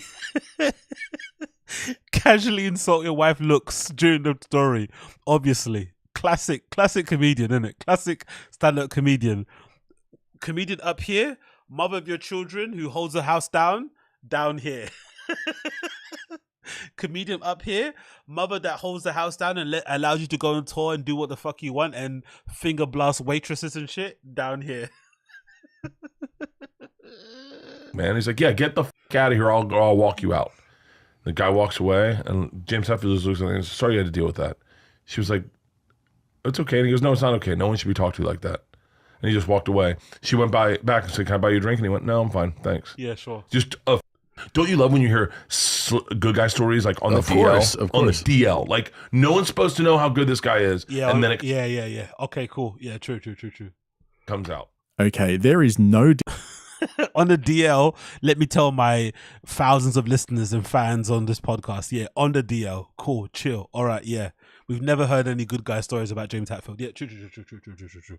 Yeah, okay, cool. Yeah, in my mind, that story is fake. He just made it up, for sure. Not because I don't like James Hetfield, I'm a massive Metallica fan. Well, maybe when I was 15, but just because Bert is known to completely make up stories, especially when they're about his wife. I made a previous video covering Bert's latest appearance on his wife's podcast. That's right, even his wife has a podcast. And you know what would be funny though? That story would make more sense if it was like a story about like, who's a known dickhead? Like an Alice Cooper. If he shared that story and it was Alice Cooper that did that, right? People would be like, oh shit, that's actually a DL story. Like usually you hear him being a dick. He's a douche. He's hard to work with and shit. But this is a story about Alice Cooper being a nice guy. That would make more sense.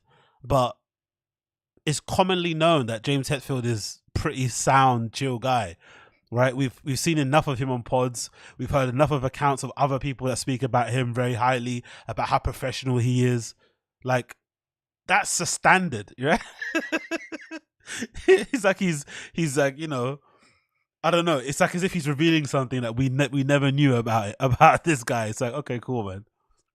And half the time it was just Leanne correcting Bert and even calling him out for embellishing stories. And it seems like it wasn't just me calling BS on his James Hetfield story. Someone in the comments said, It's always fun to hear Leanne's James Hetfield story and know the true version was a guy who looked sort of like him, told a guy who was being loud at the bar to be quiet, and that was the end of it. Oh my That's the guy at school. God. So the story's real, but it wasn't James Hetfield. It was a guy that looked like James Hetfield. That story is still funny to tell. It's still a good little anecdote to share on the podcast. When you got nothing else to talk about, it's still a good thing to kind of throw in there. But these guys, they will. That's why I hope whoever wrote that story about Hassan Minaj, I hope they focus in on Bert and write an amazing tell-all op-ed on his fucking many lies. Because if you're gonna be scrutinizing Hassan Minaj, which I don't think you should. Brown guy proud, brown guy proud, or whatever that fucking term is. I think you should also go hard in at Bert as well. No pause needed, and dissect all of his claims because he has many tall tales in his life. Whose dad could beat up your dad, the guy who has the better bike or went on the bigger holiday. Everyone knows that guy. And so with all this concert talk, Tom made an interesting observation, being the industrious entrepreneur that he is. Take a look. Do you know how brilliant that is from a business, by the way, what they did for people that don't know? So it's called like the no repeats. So a lot of times when a band of that magnitude plays a city, they're like, we're doing Friday, Saturday at SoFi. Mm-hmm. You're a fan. You go, all right, I'll go to Friday, see the show. Well, on this tour, they're saying that, and when they go to a city and they play more than one, the two shows won't be the same. So basically, this is kind of a cool idea. Instead of just getting tickets to a concert on one night, you get a weekend pass and you go on a Friday night for all their classic hits and then on the Saturday night for all their newer stuff. So this obviously only works for older bands with a big catalogue of music. So if you've got the time and money to dedicate a whole weekend to seeing your favourite band, then yeah, I guess it might work. But Bert, on the other hand, he's not a mere pedestrian like you and me. Between his comedy brain and business intelligence, he somehow concocted this brilliant idea for his stand-up comedy. Can I tell you what I wanted to do? And I didn't know if this will... Isn't that pretty standard though? Again, maybe these guys, I don't know. I guess the majority of people probably don't go to a lot of shows, innit? I guess there's only so much time in the day to do things. I understand. But I've been to a few shows myself, and I think regardless of genre, there are many artists out there who will maybe do a whole week of shows, maybe a weekend of shows, and the whole point of doing those will be to like test out different set lists or just to do different bits. Like maybe they'll do like a B-side show on a Friday and then all the hits on the Saturday or something. It's kind of what people usually do, especially if you're a bigger artist. So that's not a big deal. But then this obviously maybe is a bit of an inkling into a comedian's mind. What it tells you is this: most comedians, when they perform, just do the same shit. So if they're doing, which is something I've never understood, right? Comedians do 2 shows a day in America for some reason, right? They'll do like a show early in the evening and a show later in the evening. So they're doing the same material in one day, and then they copy that same material again the second day. So they're performing the same material 4 times, basically over 2 days. Pretty wild. If you tell me. And then they'll come on tour again in your city once again and perform half of the same shit again. So you're not really getting any bang for your buck, really. Like, I don't know. Would work. But I wanted to sell 2 shows. I wanted to do 2 shows, but do it in theaters and to have the first show be all old material. All the hits. And then the second show, all new material. After Fully Loaded, I got offers from some of these bigger venues, outdoor venues going, yo, how do I get you here for 2 days? Because for them, it makes more sense to lock us down for 2 days. Yeah. And so we're trying to figure that out now. And I said, what if I did like a festival with like, say, me, you, Sebastian, Eliza, whatever. Like, I'm just saying, like, some people have a couple Netflix specials. Yeah. And the first day is all old material. Yeah. Like all. It's like, you know how those guys online, those like Forex guys are like flexing their APs and shit and their Rolexes in the comedy circles. You search your name on Netflix and you put your phone in the circle. you take that picture, you all search your names and you get your special up on your phone. And you take the picture like that with your phone in a circle. If you don't have a Netflix special, you can't get in. You can't get in, man. No Netflixy, no entry. If you self-release on YouTube, you're basically poor, right? You're basically broke. You basically should just give up right now.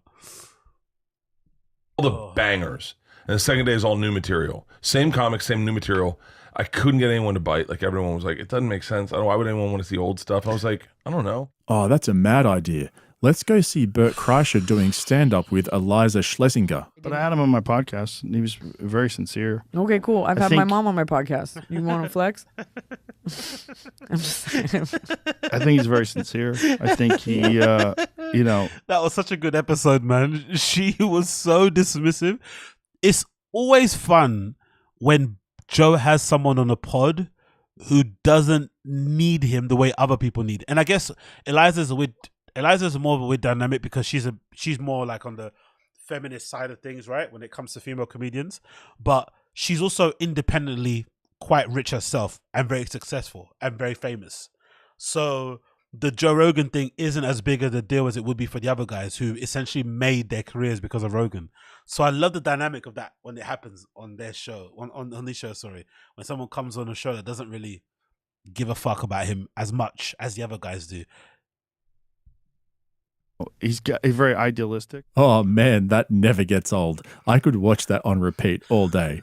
Anyway, back to Bert's deeply original idea for a 2-day comedy fest. He's such a thinker, old Bert. And it's a pity he couldn't get the suits to agree because even Tom was on board to do something like this. I'd be interested to see what a fan base responds with, because there's definitely people that are comedy fans that go, I would like to do that. Like, I'd like to see that. But you have to have them 100% on board with that, you know? What are you doing? I'll find out. What are you doing? Hey, guys, we're curious. You see what I mean? Don't feel bad for Bert's daughters. The only thing you could feel bad about is just day-to-day diss. Their lives are fucking amazing, right? They're going to be set for life, both of those girls. But imagine this, day-to-day. Your dad just, you know, you're having a chat about something on the dinner table and he writes it down as a topic for a pod, or he makes a little skit about it, or he jumps on live, or he just, hold on, let me call somebody, and he just calls the comedian live on, like, what? This is me and Tom. What's up, guys? If we did a 2-day festival, meaning 2 days at, say, like somewhere like Red Rocks, first night we each did about 45 minutes of the hits, all the old stuff, and the second night did all new stuff. Would you buy a 2-day pass for me and Tom? That's our question. Answer in there, and we'll have the answer by the end. Hey. Why don't you just do it, brother fucker? What's all this making the fans work for you? Figure out what you should do with your show. Why don't you just do it? And if it works, it works. If it doesn't, you did something for your fans, or you did something just to try shit out. What's all this fucking, can you do my homework for me? Can you give me a start? Can you fucking lay the groundwork? Give me a fucking base to kind of go from. Like, what is this fucking shit? Like, what is this crowdsourcing? Because they don't crowdsource the money, do they? Right? There's no fucking open basket of $10 bills for me to pluck from on the way out. They don't do that shit, do they? They don't give you free merch. They don't give you fucking free tickets. It's just give me ideas for my shows so I can make more money and become more famous. But you get zero in fucking return. Not even a funny show. You just get this. Middle-aged men on a microphone pontificating about fucking stand-up comedy. Come on. Do me a favor. Alrighty then, so let's see what some of their listeners thought. Number one selling point of the 2-night old new Tom Burt gigs, skipping the first night of Burt so you don't have to hear the machine bit. I'd be open to the idea of buying tickets to Bert's show if he was doing other people's material. Jeez, that's brutal. Oh my God. The problem with Bart's idea is that the entire 2 hours will be him telling the machine, yawn. You cannot convince me that if Bert did the 2 shows, he would tell his machine joke at only one of them. You know he would end up adding it to his new material. Wow, these are his listeners. Brent's compulsive obsession with FaceTiming guests at the mere mention of their name is remarkable. Man, he's something else. Geez, okay, sounds like it might not be a great idea. We'll have to bin that one for now. Also, it also is an indication on just how little these guys write in general. Because, I don't know, maybe I'm thinking about it too simplistically, but surely at some point when you reach a certain amount of years in comedy, the process of writing jokes, again, they don't have to be funny, but the process of kind of constructing a bit becomes easier because they're just things that you're always thinking about in your brain. Oh, this will be funny, that'll be funny, that'll be funny. I would imagine at that point when you're super famous and successful like these guys are, and you've got a built-in fan base who just would laugh at you just fucking burping in a microphone on stage, you can take more risk. You can afford to go on stage and just perform stuff that you just were working on that week on stage and say, hey guys, I'm trying out some new stuff, fucking bear with me for now.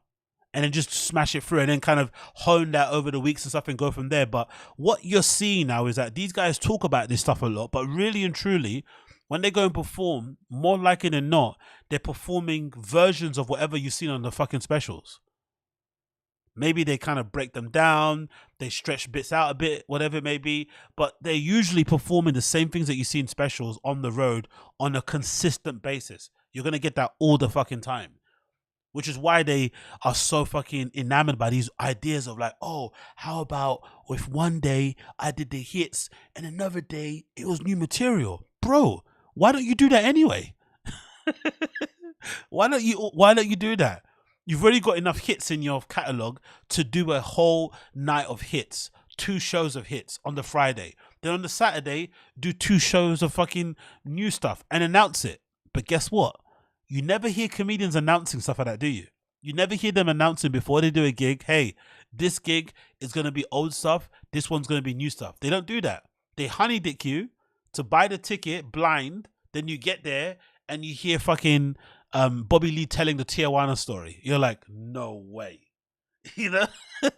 You hear him talking about kissing that guy's dick or something. You're like, no way. He's still performing this shit. They don't tell you that before. They give you the illusion or the idea that they're going to be funny and off the cuff and fresh and new like they're on their pod. But when you get there in real life, it's all the same old shit. So then with all this business talk, Bert felt like he needed to get something off his chest. And hey, a video about Tom and Bert wouldn't be complete without one of them complaining about poor people. Sometimes, and I mean this with love, but sometimes you'll get the fan that comments on how much your ticket costs, and it'll be shitty. I remember the first time it ever happened to you, to me, meaning we were in Philly, and this dude's like, dude, Tom, dude, he's charging $30 a ticket. That guy, who the does he think he is? I remember being scared. I remember being like, ooh, don't charge more than 20. And then I talked to you, and you were like, that guy, what did he look like?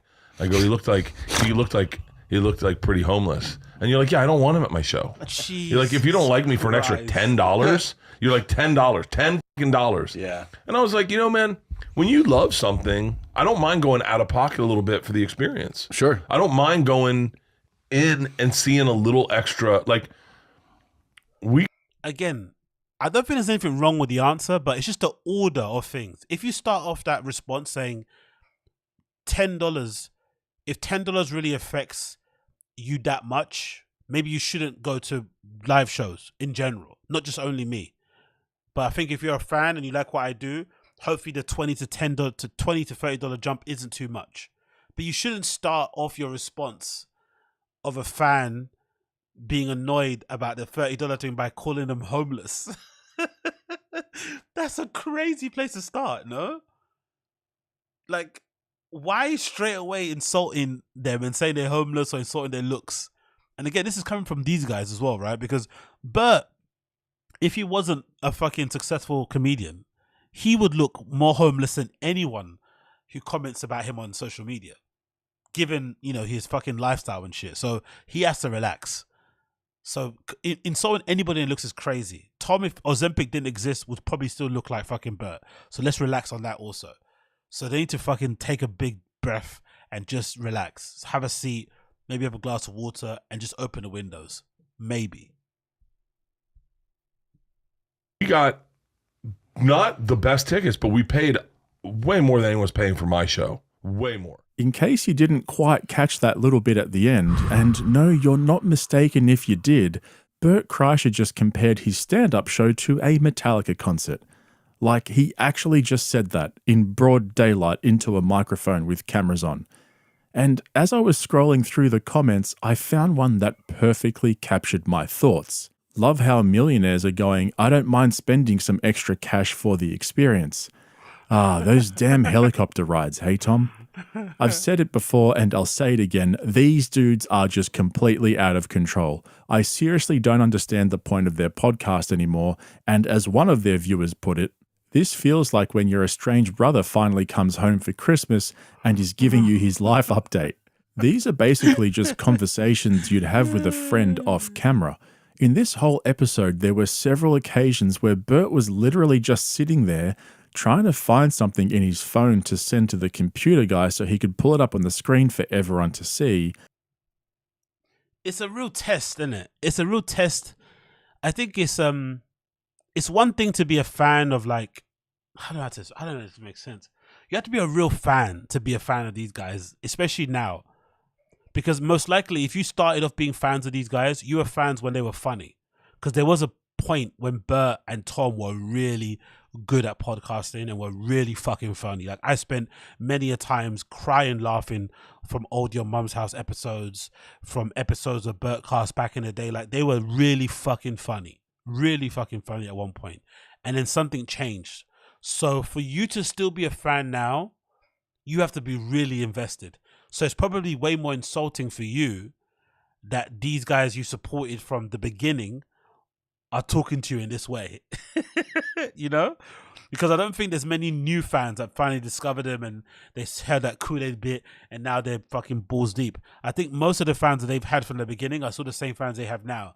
So to hear these guys openly fucking, you know, insulting or dismissing the concerns of their fans and calling them brokies and homeless and shit and ugly and poor.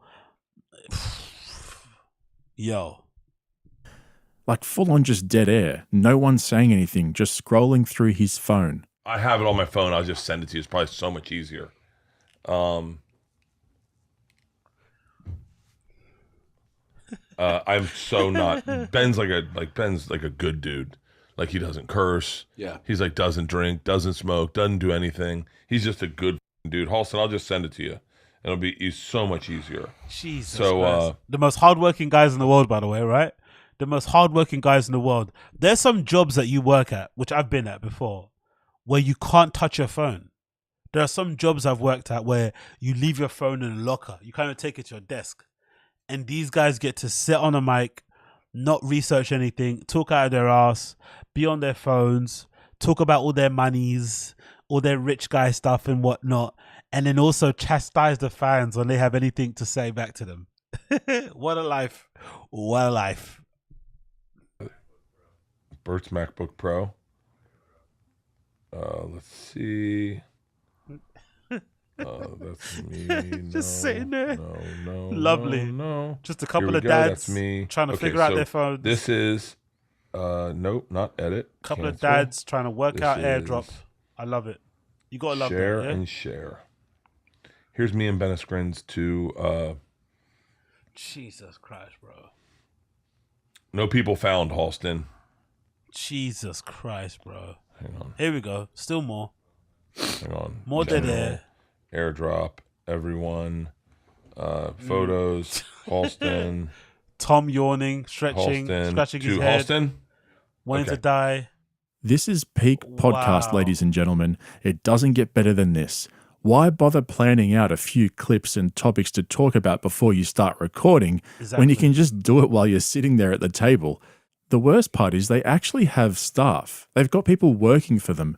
They wouldn't even have to do that much work themselves. Just send them the links before the show or give them the timestamps or whatever. How hard is it? These kind of unprepared podcasts only work with one or two guests on, so you can bounce the conversation around and fill in the dead air with bits and pieces. Instead, we get two middle-aged has-beens fumbling through their phones like your grandma trying to find something that made them laugh from 3 days ago. Exactly. But hey, no one's forcing you to watch it. That's what I'm here for. So let me know what you guys think. Drop a comment below and I'll pin. Yeah, big up podcast cringe, man. That was absolutely brutal. These guys are really testing their fans' patience. But also, it's funny now that we know about all these podcast deals and shit. We now know most of these guys don't do all these shows to like entertain the fans. They do them because of the monies, right? The ads. So they all saw the amount of monies they were getting for their main pods. And they're like, you know what? If I just do 2 more of these, that's basically 2 more of these type of payments. And that's the only reason why they did them. It wasn't to do with the shows. We know now because we saw what fucking Brendan did, right? He just pressed Command C, Command V, Command V, Command V, Command V. And Cosme just kept giving him money after money after money for it. I don't blame them, you know, fucking fleece them for all you can get. But it's pretty evident to see that these guys are not here. It's not fan service. It's mostly to line their pockets, which, you know, it kind of is what it is. Moving on. So let's talk about something here. Yeah, let's talk about this. So do you guys know about this, by the way? I'm gonna surmise this story for you because academics, I love you, but he just rambles way more than I do, and he just takes ages to fucking explain stories. But if you guys know, do you guys know who 6ix9ine is? I'm sure most of you know who 6ix9ine is. He had an issue with this guy called Steve Will Do It, who's part of Nelk extended family, but unfortunately he got his YouTube channel banned I think a while back, so he's been doing stuff on Rumble and all these other places, right? So 6ix9ine and Steve Will Do It had a bit of a falling out. Steve Will Do It went online and basically said he's a rat, said he were not friends anymore, and called him out, and no one really knew what was going on, right? We didn't really know the details. Academics went on his stream one time and basically laid out what happened. He said that according to him, or what he knows because he's friends with 6ix9ine, Steve Will Do It got a deal with Rumble, and the deal with Rumble that Steve Will Do It got included 6ix9ine. The idea was some sort of like live stream thing that they would do where they'd sit down similar like myself and basically do a show talking about certain things, maybe some interviews, some fun shit, live stream, whatever it may be. Big up Koila. What are you saying here? Loved you on a Cat Baker show even though you didn't wear your Balenciaga pumps. Yeah, I got to play that. Oh shit, is it up? Is it already up? Okay, cool. Let me note that down. Big up Koila, I appreciate you, brother. Let me note that down. I forgot. Is it out? Shit, I forgot to play that actually. I'm not gonna play that. I'm not gonna show myself getting interviewed. But big up Koila, I appreciate you, brother. Okay, cool. I'll go check that out. I'll go check that out. Oh shit. Yeah, big up Cat. Big up Cat. If you're watching this, big up Cat. You're a G. So Steve Will Do It. Yeah, actually, when I get the pumps, actually, I'm gonna do a stream. I'm gonna do a stream with the pumps, so you're gonna see it. So so this story. So Steve Will Do It gets a deal with Rumble. The deal with Rumble includes a stipulation where he has to get 6ix9ine on his stream, and you know whatever. 6ix9ine doesn't follow through with this deal, but somehow manages to negotiate with Rumble on the side without Steve Will Do It knowing, to give him the cash advance in advance without doing the show. I don't know how he did it, but 6ix9ine managed to get Rumble to give him, I think it was like 2 million or something. He gets the 2 million from Rumble. He doesn't follow through with the deal. And then Rumble starts to pester Steve Will Do It about the money and about the content. What's going on? It's not happening. In the end, Rumble then says, okay, you're not doing the content as we agreed. You're not honoring the contract. We need our money back. Right? Rightfully so. Give us back the money. Steve Will Do It hits up 6ix9ine, give her back the money you got from Rumble, and he goes to him or just says no. And that's how they fell out, right? So proper scumbag shit. And it made me think in general, when you have a friend like that, because academics defend 6ix9ine a lot, and so he's kind of excusing his behavior and basically saying, hey, I'm never going to do business with this guy, so I'm never surprised at anything that he does. But I think at some point, when your friend if you know somebody like that and you associate with people like that, it probably looks worse on you than it does on the actual person that did the crime. Like if you remain friends with somebody who will go out their way to scum and to scam their own friend like this, like that says more about you than them.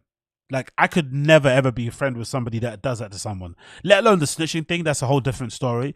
But just going out of your way to fuck over your friend like this, because I think, if I'm not mistaken, this Steve Will Do It guy now is in like debt. Basically, he has to make that money back to give back to Rumble, and I think he has an issue with his streams, or something's happened where he's not making as much as he did before. So he's basically in the hole of like -2 million because 6ix9ine basically went behind his back to get money from someone, didn't honor the deal, and is now not willing to give the money back.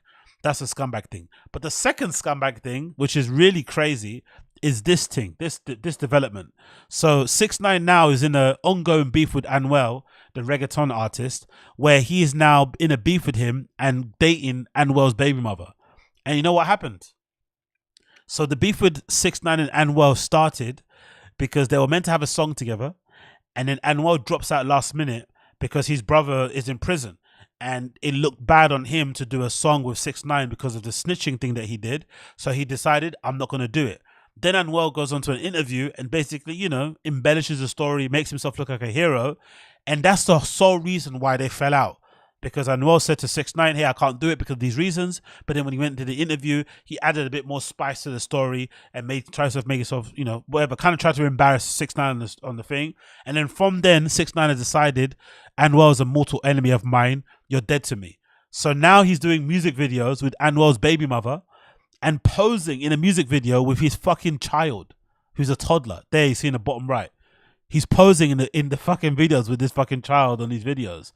And I'm starting to wonder now, when it comes to 6ix9ine, there's a part of me that feels like he's purposely putting himself in these positions because he wants the worst thing to happen. He wants some form of like justice to be enacted on him so that he can feel, I won't say vindicated, but like he probably feels like he has a bit of a death wish. I feel like a little bit. He's kind of carrying on like that because he could just go and enjoy his money, have a good life and do what he does on the low, or just make loads of reggaeton music and be kind of out of the way and not bother anybody. But he goes out of his way to purposely antagonize people who are clearly about that life, or who have friends who are about that life, or who live that kind of lifestyle he was trying to obviously run away from, in order to maybe get to the point where he can maybe feel like, okay, cool, now I've kind of got the justice enacted on me, I can kind of move on. I don't know. I kind of feel like he has that death wish thing in him a little bit. Or the other thing it could be about it is maybe deep down, he's just not a good guy. Shock horror, right? 6ix9ine could be a real douchebag. Maybe that's the crux of it. He just isn't a good person. Maybe. Because why would you do this to somebody, right? We already know how fucking family orientated and almost possessive Latino men are when it comes to their wives and women and girlfriends and families and shit. We know what this type of stuff can do. We know the kind of drama it can cause behind the scenes and shit. Why would you do this to all the parties involved, right? Why would you do this? You're purposely putting everybody in danger. Like, it's clearly an antagonizing thing that makes really no sense. So a part of me feels like 6ix9ine is on a bit of a death wish. He really wanted to go that way, which is really sad, to be fair, because he got a second chance at life. Even though he fucking snitched on everybody, which is deplorable, he still got a second chance at life, and he's kind of just pissing it all up the wall. Because I guess deep down he wants to prove to himself that he's still hard. I don't know what's going on here. But I just find both of those instances to be crazy. He scums a new friend that he found on the internet out of 2 million. He scams him out of 2 million, and now he's in a hole for 2 mil. And then he also then ends up antagonizing and pissing off a previous collaborator because of a minor disagreement. They have a minor falling out, which then leads to him fucking the guy's baby mum, and then acting like the fucking surrogate, acting like the stepdad in the music video and shit. Really fucking crazy. Obviously, the woman has a lot of blame to it as well, right? She's playing into the whole thing. But I just found that whole story to be fucking crazy. And I'm eager to see how this plays out. I'm really eager to see how it plays out. What happens to 6ix9ine? Will we hear one of those stories about him being gunned down somewhere? Or will this just end the way it needs to end? I don't know. But 6ix9ine is on a mad one, man. He needs to fucking relax. He really does. What are you guys saying in the chat? He's a Howard Stern of Instagram. Lols. I think 6ix9ine feels like he's invincible and can get away with doing the most respectful things without repercussions. Exactly, yeah. He's definitely on that repercussions guy. He's definitely on repercussions, dude. Talking about repercussions and a little bit more on this shit. This to me was the most eye-opening reminder of just how unaware I am of some people's celebrity and how big people are, because I'm not really interested in them, right? And it's to do with Taylor Swift and Travis Kelce, right? So she's dating this guy, Travis Kelce, and this is the benefit that Travis has gotten ever since they've been romantically linked, courtesy of Front Office Sports. Since Taylor Swift showed up on Sunday's Chiefs and Bears game, there's been a 400% spike in Travis Kelce jerseys. Kelce's podcast is now #1 on Apple. Kelce's ads, 383,000 Instagram followers. He has now 24.3 viewers watch #1 game this week. 63% jump in female viewers between the age of 18 to 49. 3 times increase in Chiefs searches on the web. 3 times increases in Chiefs sales on StubHub. And the Chiefs sold more tickets in a single day since the start of the season. All because Taylor Swift was in the VIP box watching her boo thing do his thing on the field. That was a reminder that I needed of how unaware I am of how big some people are. Like, Taylor Swift is huge. Legitimately, she's that girl. And it also made me think, I wonder if someone is going to be jobless enough, bored enough to do the same thing with comedians. Maybe track what happens to a comedian when they jump on. Maybe it's not the same as before, but the Rogan effect. Like see an actual kind of put it in writing. Okay, this comedian went on Rogan. They had 20K followers. After Rogan, they've now got 50 or they've got 100. Now they're booked for, like, I don't know, many months in advance. Now their tickets are all sold out. Now the Google Trends search results, has gone up a certain amount. I wonder if you could do that with comedians, because that would be a very demonstrative and very clear example of the effect that Rogan has on these comedians and why they suck him off so much. Because I think it's a similar. It's not the same, because obviously Taylor's fucking Taylor Swift, but I think it's a similar type of effect. That's why they all bend the knee, kiss the ring, kiss the tip, and make sure that they, shine the guy's boots, because he can definitely change your life, like Taylor Swift is doing with this Travis Kelce guy. Travis Kelce wasn't fucking unknown, don't get me wrong, but she has sprinkled a bit of her fucking TS magic, a bit of her Swifty Stardust on him, and now this guy's going to the fucking moon. To the fucking moon, Like, crazy.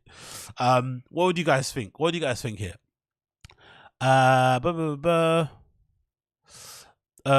She's just dating Travis Kelce for the optics, material for a new album. Yeah, even so, the material for the album's gonna be banging. If Travis cheats on her, banging. If they fall in love, banging. All the Swifties gonna win. He's a total sellout too. So Tashki Robert says, I would say in the US, what is it? In the US, there seems to be more obsession with celebrities than I've seen in the UK. Yeah, for sure. They're way more celebrity obsessed over there. It's odd though, isn't it? Like, you say that. They're way more celebrity obsessed, but then we are the ones that coined the term wags, isn't it? We basically created the baby mama celebrity economy, industrial complex that exists in America, where people follow around the Ari Fletchers and all these kind of girls, right? We kind of created that with the wives and girlfriends. Before, that was never a thing, but I think the UK created and coined that term, but the US just took it to Pluto and beyond. You guys went crazy with it. But yeah, we have magazines dedicated to celebrities and shit, but you guys are just on another level when it comes to the celebration and the adoration, like with celebrities. It's just fucking crazy. I think we have it as well with sports people. I think athletes, we're quite embarrassing when it comes to sports people or reality TV stars. Like, we're really embarrassing when it comes to reality TV stars. Like, reality TV stars in the UK, like, there's certain reality TV stars that walk around like they're Justin Bieber. Do you know what I mean? They get noticed everywhere. People following them around, chasing them in stations and shit. It's pretty wild. I think we're both, like, two sides of the same coin. I don't think I can speak from a place of superiority in the UK. I think we're just as pathetic. Taylor saw Papa in the elevator and said, he said, I loved you at Colorado. Taylor saw Brendan in the lift and said, I'm a big fan.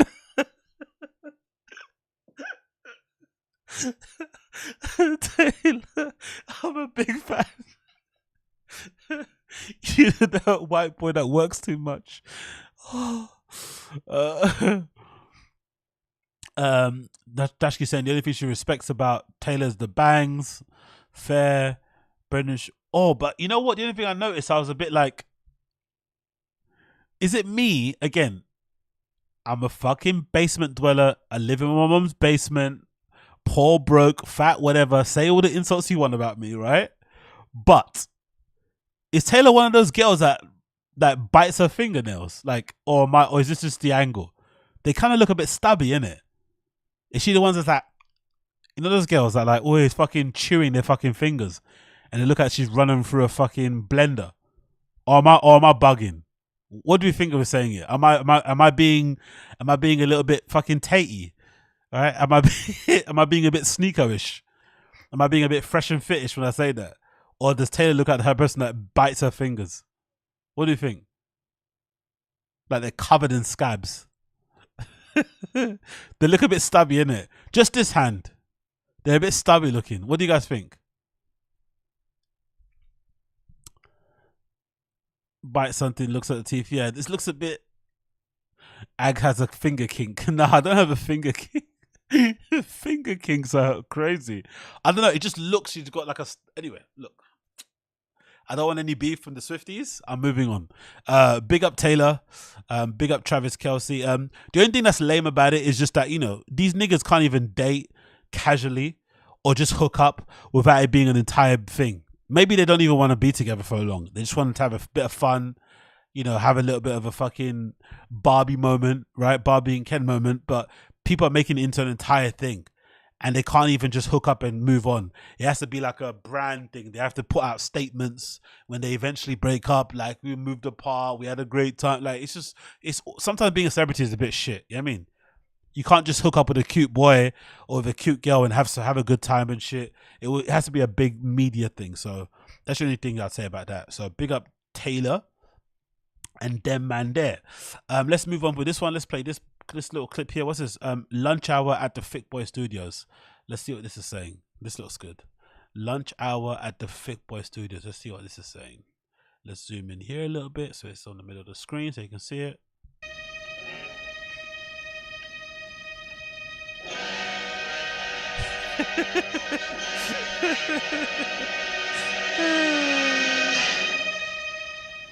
Chin. Sir, I want some more. What? Please, sir. I want some more.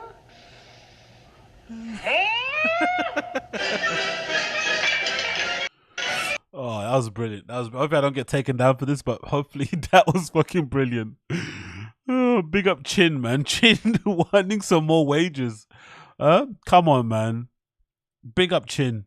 Chin deserves to get all the money in the world. He needs to get fucking hooked up and spliced up, really. But yeah, big up the Friday Kids subreddit guys for putting that up there. Much appreciated. Oh, this is my favorite clip. Please, my favorite clip. So, big up the Friday Kids subreddit guys for posting this. This is fucking incredible. Brendan's going to speak to the Colorado football team. I think most of you guys are aware, especially if you're in America, what's going on over there in Colorado with Coach Prime and shit, and you know how much he's transformed that entire college team and shit, blah blah blah. You know what's going on there. Well, some of you won't know that Brendan is actually an alum, right? He's actually a very famous Colorado State athlete from back in the day, and he has a very interesting anecdote to share with people, which I'm surprised he shared this personally. I don't think he should have shared this. It doesn't make him look good. But again, in Brendan Shaw's brain, this story makes him actually look cool. I don't know why he would share this, but this is an insane story to share. Let's play. Interesting is last year they asked me to come talk to the team, like do a speech before the USC game. And remember, they won one game. And I was like, who are they playing? Like SC. And I was like, I'll talk when you guys play like a CSU or Weber State. You got anything else coming up? So I passed on that. I don't need another L on my resume when they play SC. So, Right? And I'm down, yeah. So I passed on that. And then this year, we're trying to figure out a time for me to talk to the team. I'll talk to them this year. But Of last course. year, they were too soft, way too soft. Well, and I would think a lot of their players would love to get a chance to connect with you, and just given everything that you're doing and everything that you have done, even though you haven't fought in obviously a long time, you're very much connected to the mixed martial arts and the UFC world. And I think a lot of those guys, if the numbers that I'm leaning into are worth a damn, there's a lot of young football players that are pretty ravenous about their MMA support. So it's a weird thing to admit because it sounds like a lie anyway, but also it sounds like you're kind of happy being a bandwagon fan. So the college that you went to invited you to speak to the college team that you played for back in the day to give them some encouraging words, but you didn't want to do it because they were on a losing streak and they were probably about to get beat pretty badly against a very good school the following week that you were going to be there, right? Or before you were going to be there or whatever, right? You didn't want to be sandwiched in between that. Number one, the hubris is insane to think that you'll be that important and people will be looking at that fucking clip and thinking, oh yes, because Brendan spoke to him in that auditorium, that's why they lost. Insane. But then to not go because they're losing is fucking crazy.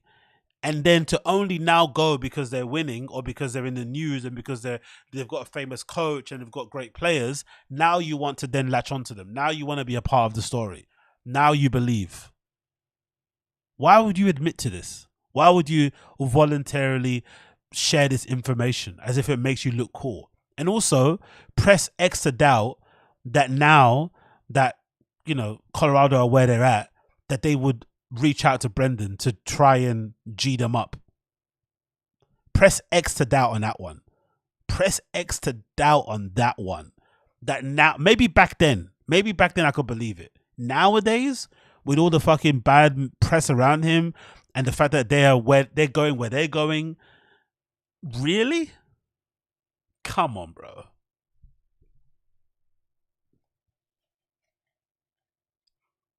that would be cool for you to get reconnected with that.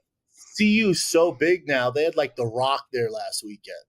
They had the Rock. They had Lil Wayne there. So I think I'm self-conscious now. I'm like, yeah, we'll figure it out. Yeah, but you're funnier than both. I love the rare moment of self-deprecation, but it's always done.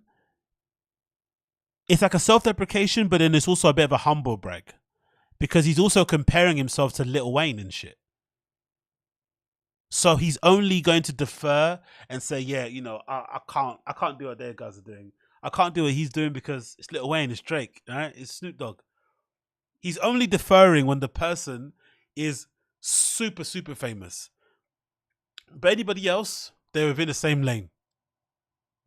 It's a weird fucking self-deprecation thing. Very, very strange. You're funnier than both those dudes, though. So Facts. But the other problem is Shakur Sanders and those guys are making more money than I am. So it's tough. When they were amateurs, it's much easier to talk to these fellers. Now that he's pulling up Maybach, it's like, why am I listening to this dude? So the other Anik brother is he must be a thick boy, innit? He is loving Brendan, boy. He's giving him all the fucking teeth, innit? The other Anik bro with the fucking top knot, he loves Brendan. He must be a big T-Fat-K fan because he's giving, yeah, you are richer than you. Bro, man. Composure, man. Composure. We'll see, man. So before we get you out of here, I just want to ask you, I know you said it's not a UFC free zone, John. So I was going to ask John, but it's like Chandler Jones, right? Brother of UFC fighter John Jones, like I guess hospitalized against his own will, being locked out of the team facility. I'm seeing these journal entries. Like I was going to ask you, but I'll ask Brendan, like what the fuck, man, with these Jones boys? Like Arthur Jones seems all right. So what, you got like one Anik brother wears suits, one Anik brother streetwear and says fuck, right? One's DMT, one's sober, one wears loafers, one wears Jordans. All right, cool.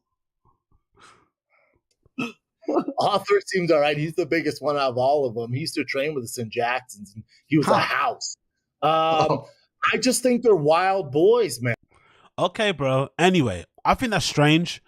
I think that's really bizarre that you wouldn't go and speak to your college team when they invite you because they're on a losing streak. I don't know why you would admit that, but it also speaks to his personality. When it's not something benefiting him, he's not involved. When it is beneficial to him, he's involved. Now that CU are doing what they're doing now, he's clearly going to be all over them and trying to get involved and trying to latch his name to it. That's why he keeps posting those throwback Thursday pictures of himself in the kit, those same 2 or 3 pictures he has. He keeps throwing himself up there again to remind everybody that he played for them, even though he didn't really, do anything notable for them during the time that he was there. But he keeps trying to make it seem like he was, a super important person or super important part of their fucking footballing history and shit. And now that they're obviously successful, he wants to be firmly attached to them. And just know, if he does end up going there and they do end up inviting him to speak, he's going to be pushing that content all over the place. He's going to be clipping that all over the place. He's going to have a picture with that kid with the fucking who is it? That's Coach Prime's son doing the fucking watch thing. He's going to be doing that all over the place. So if you think he's unbearable now, just wait until he does get that invitation, because I'd imagine they'll probably invite him just because he's a known name anyway and get him there. But I don't know. Why would you admit that? Who knows? Let's move on. We did that. We did this. Oh, let's talk about this as well. So this is courtesy of Billboard. Billboard put out this fucking article, and this is hilarious because I think we all kind of knew based on Brendan's buying decisions. Because one thing about Brendan that's really funny, and I think a lot of these guys are probably like this because they probably record just too much content out there. They're super easy to read. So the moment most of us that keep an eye out for this stuff started to see Brendan talk about that fucking, was it TRX truck he's got before he bought it, wanting to buy it, blah, blah, blah. A lot of us like to think, oh, he probably figured out a deal with Podcast One. Whatever thing that was happening prior with Cast Media, he definitely got it sorted out, because all of a sudden now he's in this buying mode. And, it may be correlated a little bit with like the, having the other kid and whatever else, who knows, whatever. But the car thing was a big indication. Okay, something's happened. He's definitely coming to some money.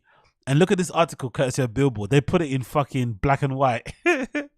Podcast One paid Brendan Schaub $1.6 million, while other cast podcasters were asked to accept pay cuts. So that money he was owed, he's got it. And I bet you BGO hasn't got his money. I bet you BGO still hasn't got his P, but Brendan has got his new truck.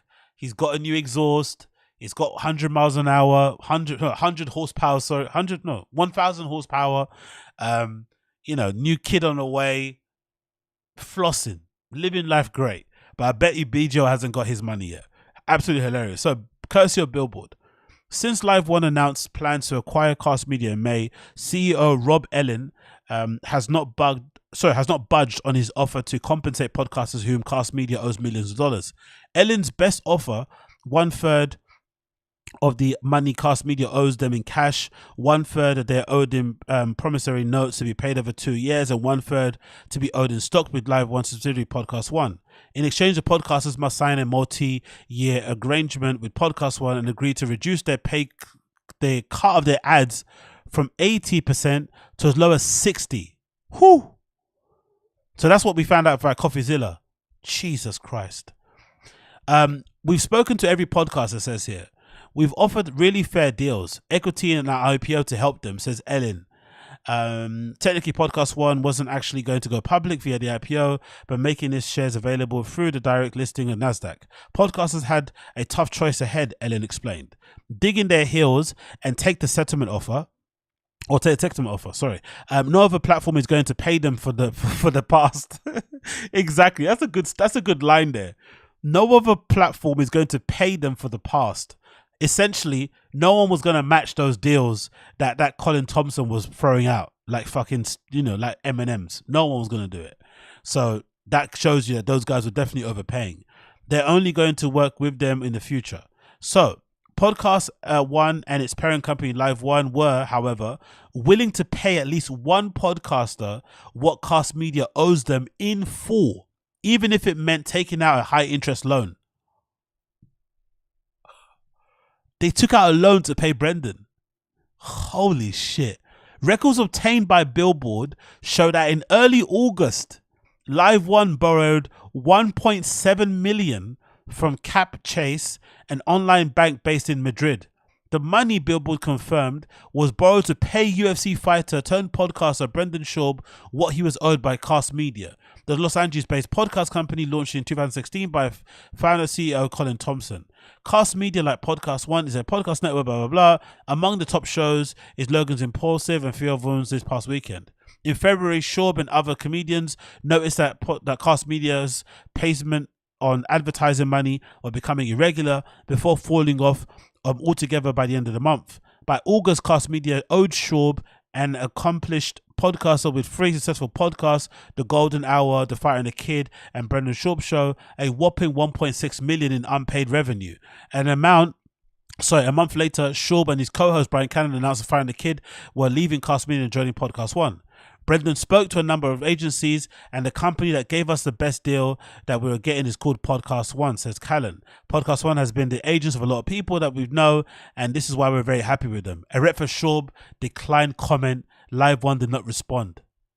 They gave this guy 1.6 million, which definitely explains why out of the blue, he suddenly bought this fucking truck.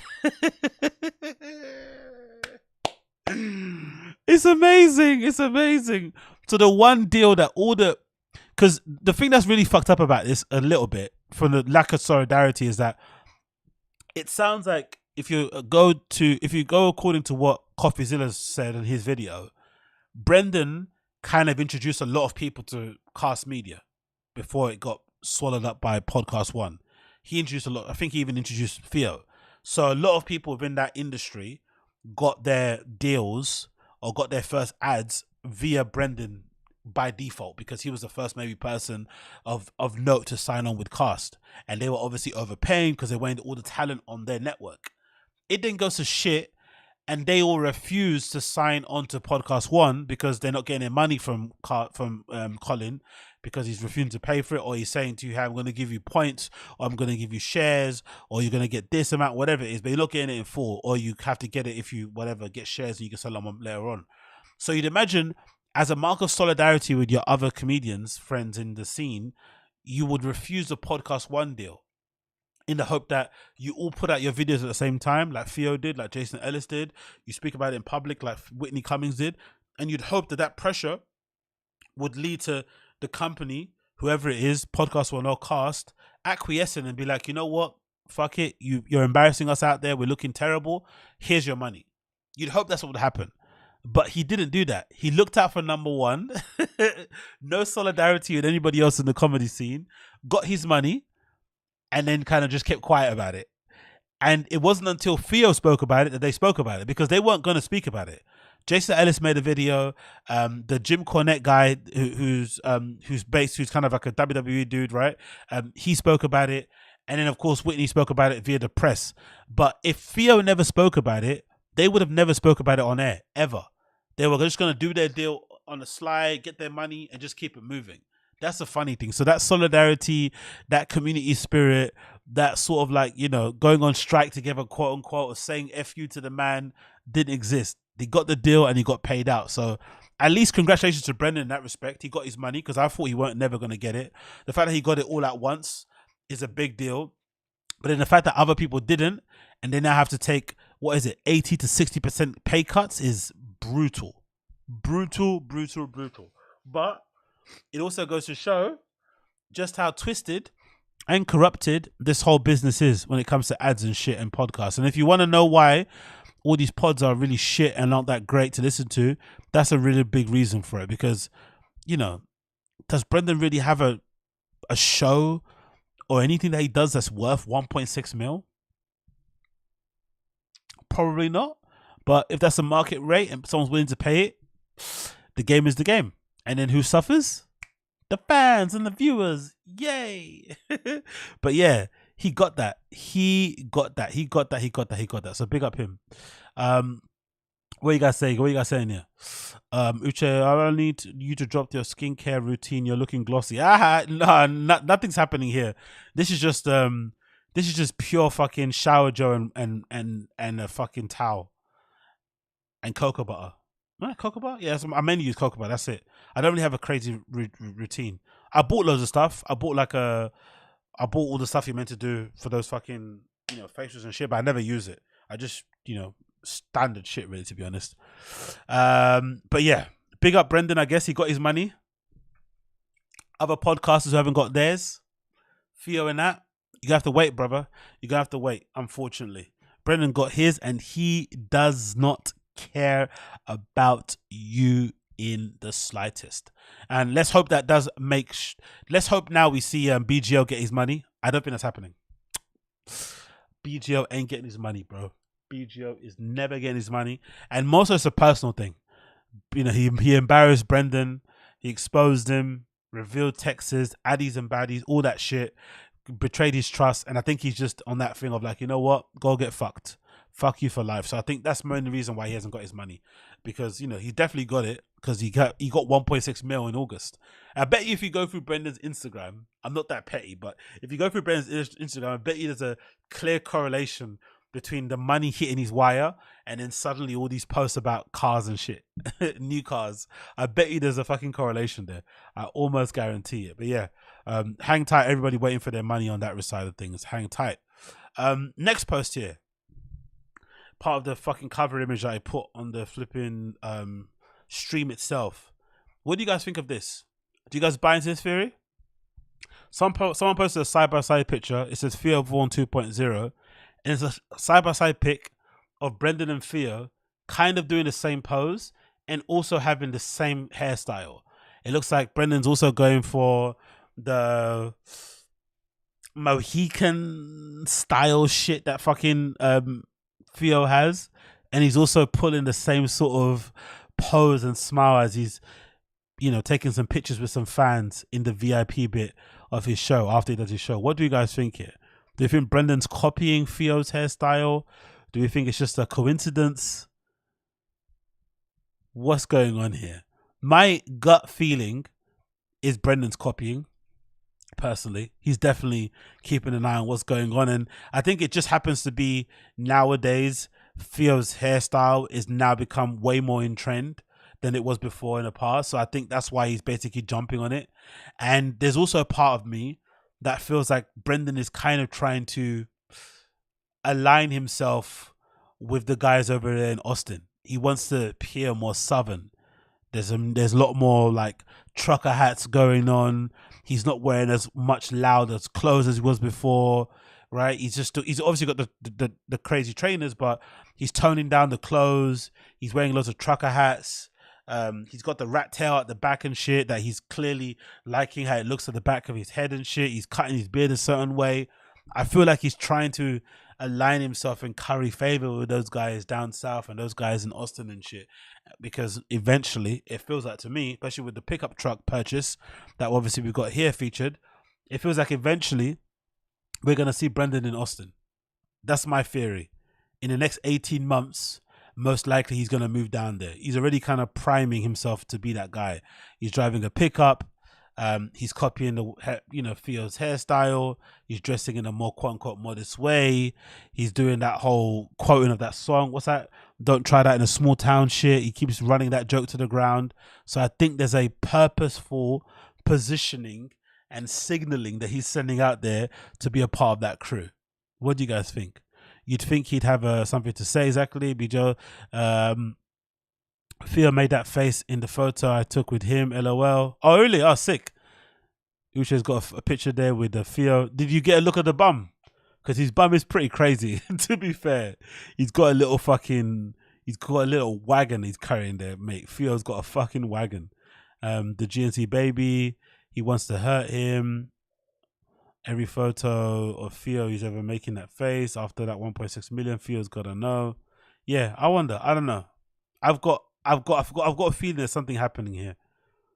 Don't be surprised if you see Brendan hanging around in Austin, performing at Brian Redband's comedy club, popping in to hang out at Rogan's club, doing all that shit, posting content in the green room at the fucking comedy mothership, because it looks like he's trying to copy Theo more than he did before. It looks like he's trying to copy Theo more than he did before. So definitely keep an eye on that one. It's coming. It's coming. It's coming. Next on the list here.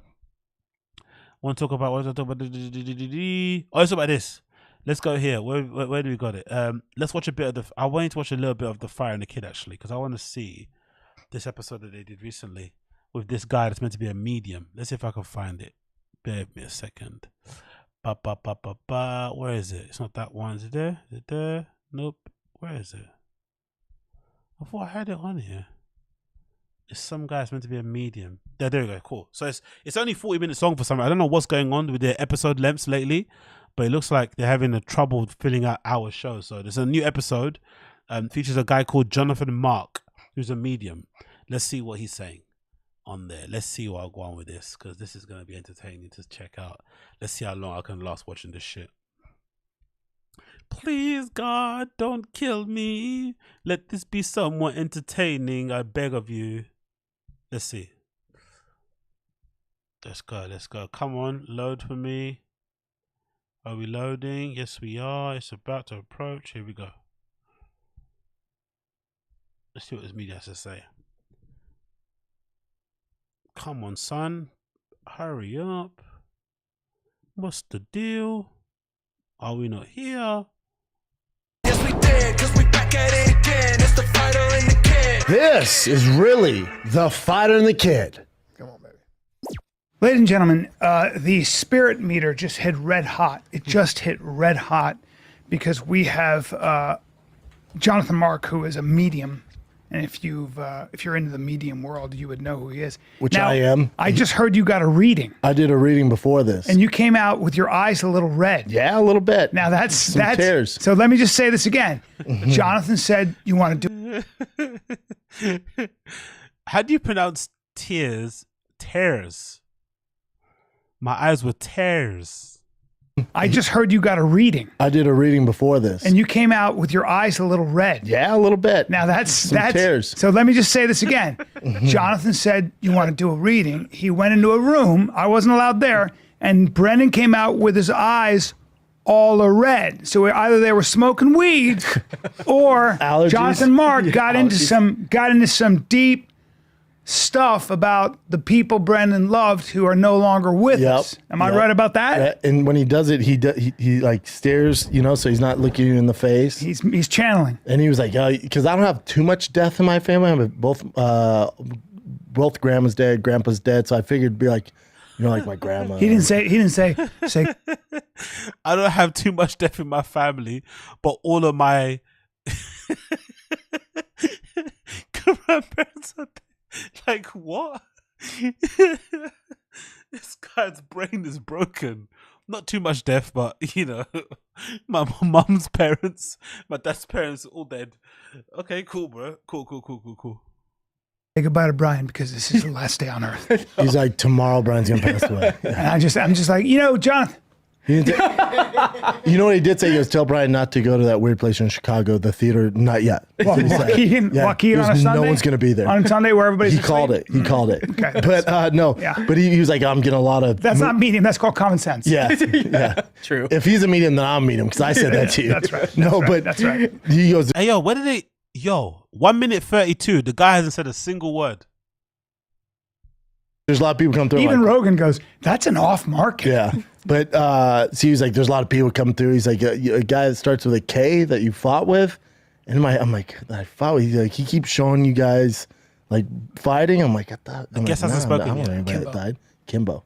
Yeah. Kimbo came through. He's just saying it was unexpected, like our relationship. That was sweet. And he's like, all right, well, I have a loud guy here. And he's dressed like a bodybuilder. And I was like, he goes, starts with a P. I'm like, Pax, my Uncle Pax. He's like, yep, Pax is here. So the majority of it was Pax. Oh. And just saying how like he's so proud of me and like everything I built and also how like he's like, I know you went through a really tough time and you keep your head down, just what you're doing. You're on the other end of this, where I'm so proud of you. Like most people would fold up shop. What? And tell Brian same thing. I know he went through a tough time. Tell him you guys are doing the right thing. Keep and, raping. and I'm telling you guys are on the other end of it. Keep doing what you're doing. It's gonna pay off. It's odd, isn't it, how Brendan's ghosts sound exactly like him. How these voices he's hearing supposedly coming from an uncle that isn't his uncle, right? That Pax guy, again, this guy's lies are fucking incredible. That Pax dude that he keeps speaking about is a beast in his own regard, don't get me wrong. But if I'm not mistaken, the Pax guy is Brendan's dad's friend. Like a friend he grew up with who they went to the gym together, and he ended, he's a bodybuilder in his own way, but he talks about him like he's his uncle, real uncle. He's not, but he doesn't make that clear. Obviously, he wants it to be known that he's actually an uncle. The bodybuilding Mr. Universe shit is very, very embellished, because if I'm not mistaken, that whole Mr. Universe thing is sort of similar to like Golden Gloves. There's loads of different organizations that have that kind of name, but it doesn't actually mean you're Mr. Anyway, it doesn't matter. The crux of it is, it's fucking bullshit. And then for the ghost of his uncle to be saying Brendan and Brian are on the right path, like what? Brendan, don't listen to the haters or something. What did he say to him? They're just homeless cats. Brian should keep raping. He did nothing wrong. How do your ghosts sound like you? How do your ghosts all kind of just confirm everything that you think about yourself? They're not throwing up any fucking curveballs. Most of us go back to our families. If you don't live with your families, most of us go back to our families in fucking, on special occasions, public holidays, seasonal holidays, whenever it is, right? Most of the times you go back home, there are usually occasions, especially if you have extended family there, where some uncomfortable shit gets brought up. Maybe somebody calls you out because you don't visit enough. Maybe you get some privy to some drama, or somebody asks you a very insensitive question. But they're not always occasions of like jolly and like happiness and shit. Sometimes it can be annoying to see your family. So I find it interesting how he's had this experience talking to allegedly an uncle through this medium, and it wasn't anything bad. It was always, okay, super good. Yeah, just keep doing what you're doing. Keep crushing it. You're killing it. You're a beast. All the ghosts here are saying that they're big fans. All the spirits here are saying they're big fans of what you're doing right now. Just keep on crushing it. You're the beast. You're amazing. Everyone here thinks Chris Rock writes your jokes. Excuse me? And I think there's something also super shameless about pretending to be someone's best friend after they passed away. There's something very gross about that. And we'll never know how close him and Kimbo actually were. But based on the clips that we've seen online and stuff about how they were communicating and the things that Brennan would say about Kimbo on camera, they're not as funny. So they weren't as close as Brendan likes to make it seem that like they were. But we'll never know the truth of it because obviously he's passed away. R.I.P. Kimbo Slice. But constantly bringing up his name to somehow validate yourself is gross as fuck. Really is fucking gross. Come on, man. It was crazy, dude. I like that kind of meeting. Oh, I know. I was like, oh, man. I'm glad he didn't go, this is just the beginning. And, or what if he was like... And you won't be coming out of it. I don't see a light at the end of your tunnel. Or what if he was like, yo, the Pax says, you're working too much, and it's not going to pay off. Just... Of course, you're working too much. Uncle Pax will never say, you're horrible at comedy, please quit. Again, the guest hasn't spoken. It's 2 minutes 50. The guest hasn't uttered a word. He says, stop. Yeah. Shut down. Oh, wow. He says, shut down everything now. Save all your money. Yeah. If you thought yesterday was dark, I'm seeing next year's a lot darker. A lump, a tumor. I'm seeing a tumor. Oh, no. Uncle Pax want to tell you have a tumor on your brain. Do I get operated? No, I'm seeing don't bother. I'm seeing the doctor say don't bother. It was insane though, dude. Insane. Also, anyone that sits like this in a chair, right, showing this amount of thigh and leg, but then also having their feet splayed out in this way, like duck feet, it's like there's something wrong with you. Who sits like this normally? Who naturally sits like this? He's already got the fucking tan line here showing, which is insane. But who sits like this in a chair? What is this? Is this the American version of manspreading? Like, what is that? Who sits like that with their feet like that? Like that's even uncomfortable in the chair. Like, imagine that in a couch with your feet and your thighs touching a leather couch, skin on leather. Like the amount of fucking perspiration and sweat and heat that's transpiring between like the thigh and the fucking bottom of the couch as he's sitting there like that. Like, who does that? What is this? Who does this? Also, if my medium is dressed like this, I don't trust you. I preferred it back in the day when mediums basically look like gypsies or woo-woo women.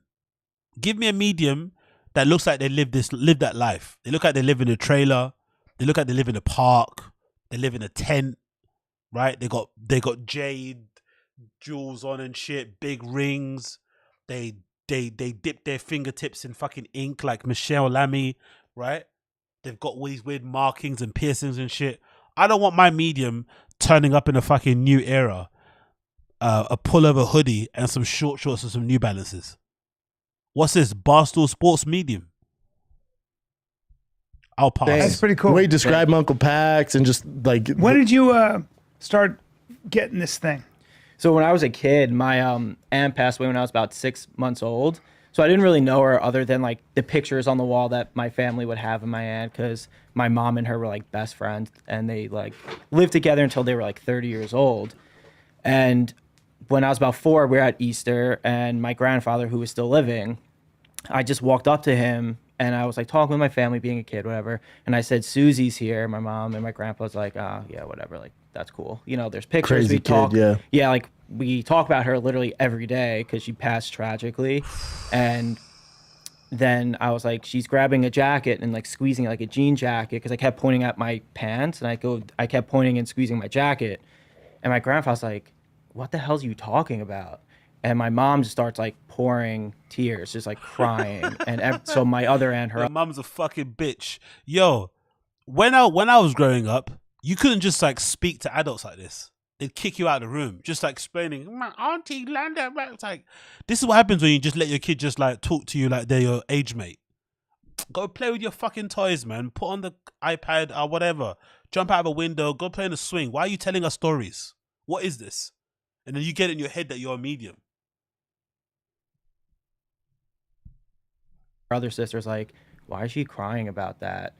So then when my mom collected herself, she walked back in. She goes, when everyone left like the service, the funeral, my mom and her lived together, like I said, until they were 30. And there was a jean jacket that they would steal back and forth from each other like every day. So when they all left, my mom walked back in where the coffin was and put the jacket on her, so she was warm and she was buried. And she didn't tell anyone because she didn't want anyone to know that she walked back in, that she did this. And then at that point, my family's like, this is freaking weird. Like, this kid is like weird, like what's going on? And then I was saying other things about my family that you wouldn't know. Kid sounds like he had no friends. This is what happens when maybe his parents couldn't afford an iPad. That's why he had to sit down and talk to his parents for so long and start to make up all these fucking tales. What the fuck is this, bro? What is this shit? Where did they find these guests? This is what 1.6, and again, if you're a fan of the pod, this is what 1.6 million is getting you. As if you're a fan of TFATK, if you're part of the TFATK army, this is what $1.6 million gets you. This riveting content. God almighty. I wouldn't know, and I wish I never did know, type of thing. Like, there was some like really dark stuff that always is in a family. Yeah, that I found out about, like my grandfather and my aunt. That happened, like the worst things that could happen. That she never told my like things like that with like my family. So being a kid and saying it and bringing that stuff to light was like a really hard thing for my family to like process and go through. Because you kind of dredged it up. Yeah, because you were lying. I literally, because I didn't know what it What were you doing? Getting images of it? Yeah, so I would see some, like, the worst thing that a guy could do to a young female. Like, I saw that with... Ask Brian. He should know. Ask him. You know what I mean, Brian. The worst thing a man could do to a woman. You know what I mean, Brian, right? You know? I'm a man. I'm a man. family members. Oh, And wow. And I said that. I said like, oh, and I was saying about touching and like kind of just like grabbing on. They're like, why doesn't Jonathan want to sit on Grandpa's lap? yeah. You're lucky Like, you're not literally. medium in 20. Why doesn't Jonathan like Crystalia?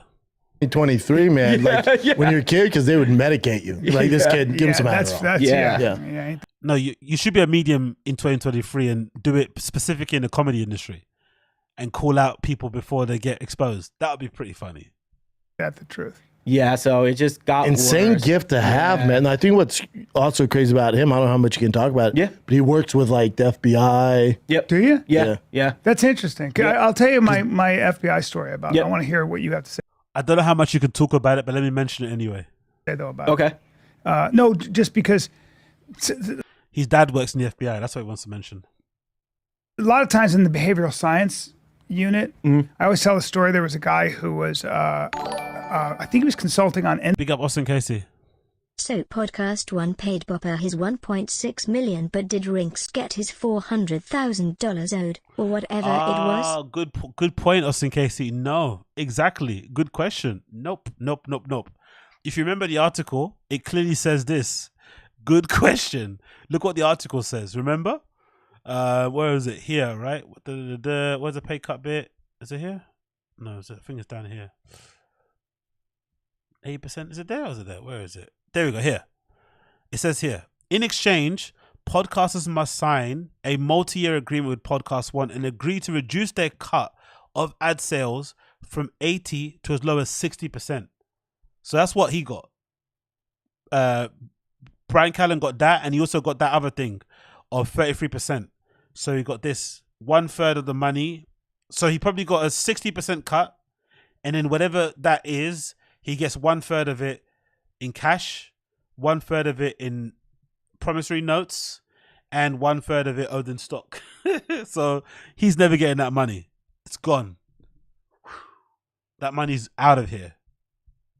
NCIS or some show like that, and he was like a serial killer, profiler.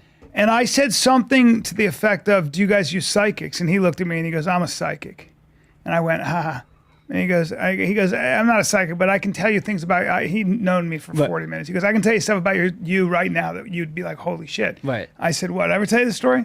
And he goes, I said, "Like what?" And he goes, my guess You never told the story because you're fucking lying. That's why you made the story up. is your dad's a big guy. He's probably from the Midwest. I'm going to guess Wisconsin, and you admire him very much." And I went, "What the fuck is going on?" And you know what he said? He goes, "Your voice tells me everything. You grew up listening to him speak, so you have a glottal stop. There's something about where I placed my soft palate." Oh, really? And so I grew up trying to copy him. And then he just made this assumption that apparently I make my voice deeper than it is. Well, sure. Look at old clips of Brian Callen from Mad TV. He's got a very nasally, like squeaky voice, but obviously he didn't like how it sounded because he's been obsessed with fucking manliness and being a big guy, and because he's really frail and skinny and small, he wants to sound like a big dude. So what's the best way to be a big dude? And he puts his fucking Elizabeth Holmes voice on. Yeah. So with this app and what I'm trying to do, he puts his big boy voice on. "Daddy, I'm a big boy. I don't need a trust fund, Daddy. I got my own podcast, Daddy. Don't need your money, Daddy. I don't want to be in the CIA, Dad. I want to pursue my stand-up comedy career. I don't want to be in Mossad. I don't want to go to Epstein's Island, Dad. Daddy, no. Father, no. Father, please. Let's take the helicopter back to the comedy store, Father. Father, please." Father, please. Paulie Shaw said I could perform at the comedy store. Father, please, Father. Brendan needs me, Father. He needs me. Without me, the people will not have the Bookless Book Club, Father. Father, please, let me chase my dream. I'll wait for your inheritance when you pass away, but for now, let me pursue my career in the arts. Please. Because I was around men. Right. So I guess I was doing that. But he could pick up on the fact that I was lowering my voice. That's crazy. And he said that's a kid who grew up trying to emulate his dad, who had a big cavity. He was a bigger guy. Oh wow. So you can make these deductions, and I was like, dude, that's crazy. That's a gift in itself. Yeah, though. but that's also somebody who studied how. Have these guys? No one got real friends. Why is there someone in the background going, bullshit, bullshit, or what's that smell? Sounds like shit. Where is that person? How to read behavior, speech patterns. That's crazy. So every region has a different place where you place your. But for him, like, correct me if I'm wrong. Remember that girl Gabby? Is this Gabby right? Petito, yeah. Yeah, remember her boyfriend? They were on a road trip. Yeah. Got murdered. Mm-hmm. Yes. They're looking for the boyfriend. In my research, looking up, they came to him and weren't you like, stop looking for him? He's dead. When you say they came to you, who was it? A specific agent, or was it the medium guy? Was able to deduce that most likely in those instances, right? Most likely in those instances,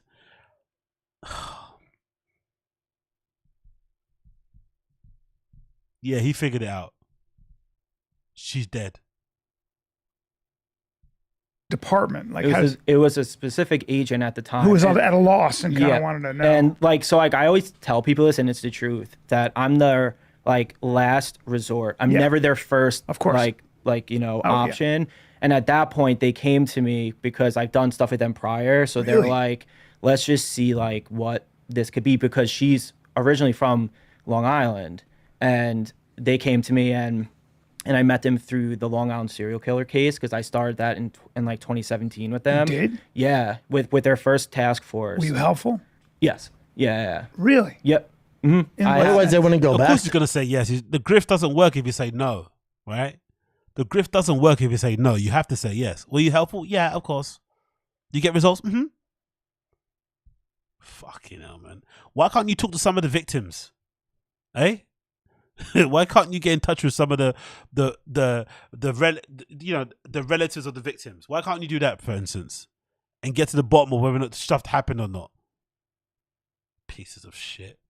These people pry, and I hate people like this because they take advantage of people's pain and people's need and longing for closure or explanations, whatever it may be, and they fucking grift on it in the worst way possible. They exploit people's pain, people's need for answers. I fucking detest that shit. It's really awful. And I've heard it's really rampant nowadays with TikTok and shit. There's many TikTok medians and psychics on those fucking apps. And for some reason, bored people at home just latch onto that shit and kind of believe it. It's really horrible. And these guys, to have their platform and to have this guy sitting here saying all this fucking nonsense is really, really, really, really disgusting, in my personal opinion. Again, maybe I'm being too hyperbolic. I'm being too much of a baby about this. I'm being soy, but I think this is fucking disgusting. Yeah. In what sense? Can you talk about it? Yeah, I could talk a little bit about it.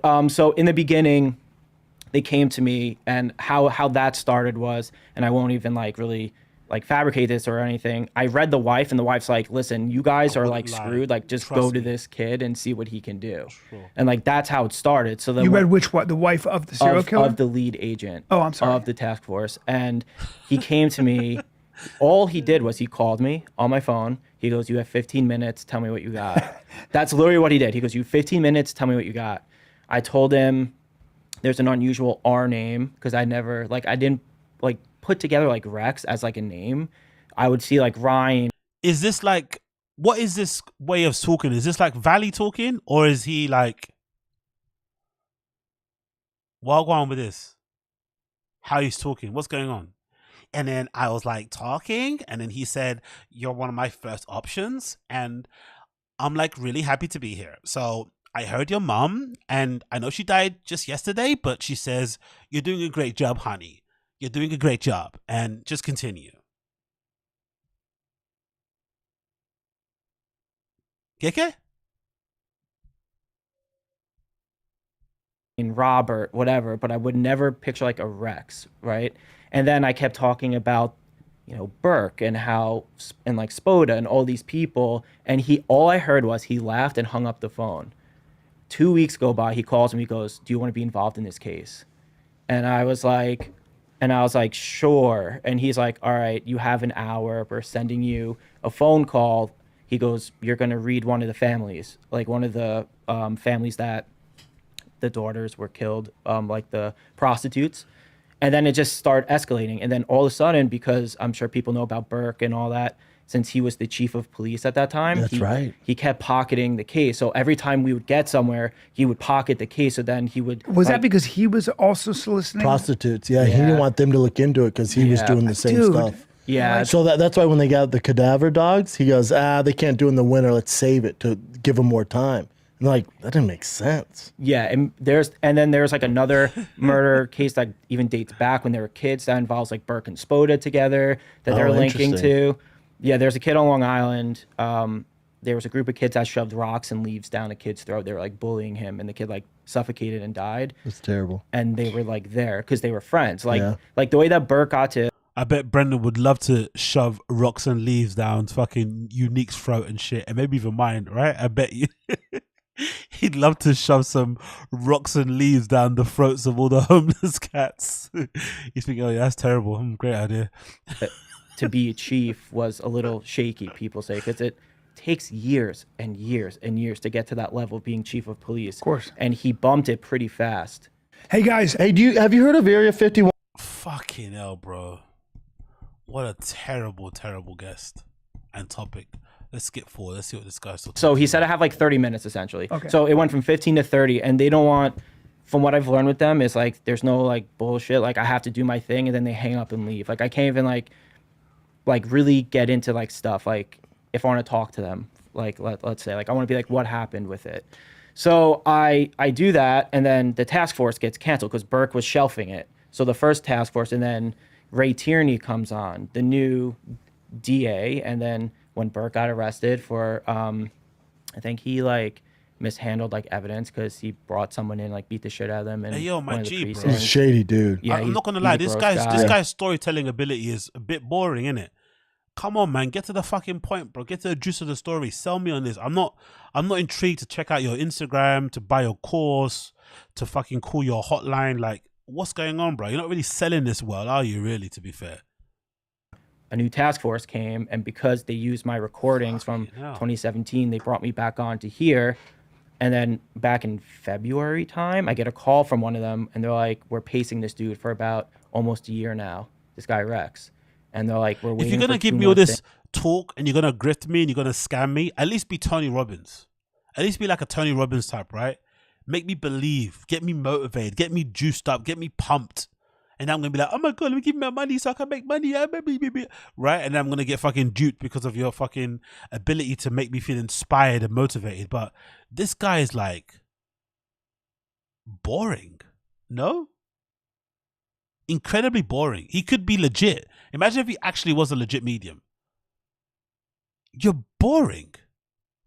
I'm not interested. Like, come on, bro. Wakey. Things to come through, and then when they come through, we're going to make an arrest. Hangs up the phone. Haven't heard from them, and then I get a call the night before they arrest him. We're making the arrest. Hangs up the phone. And then my phone gets blown up by like the people that I worked with on the first task force to the other people.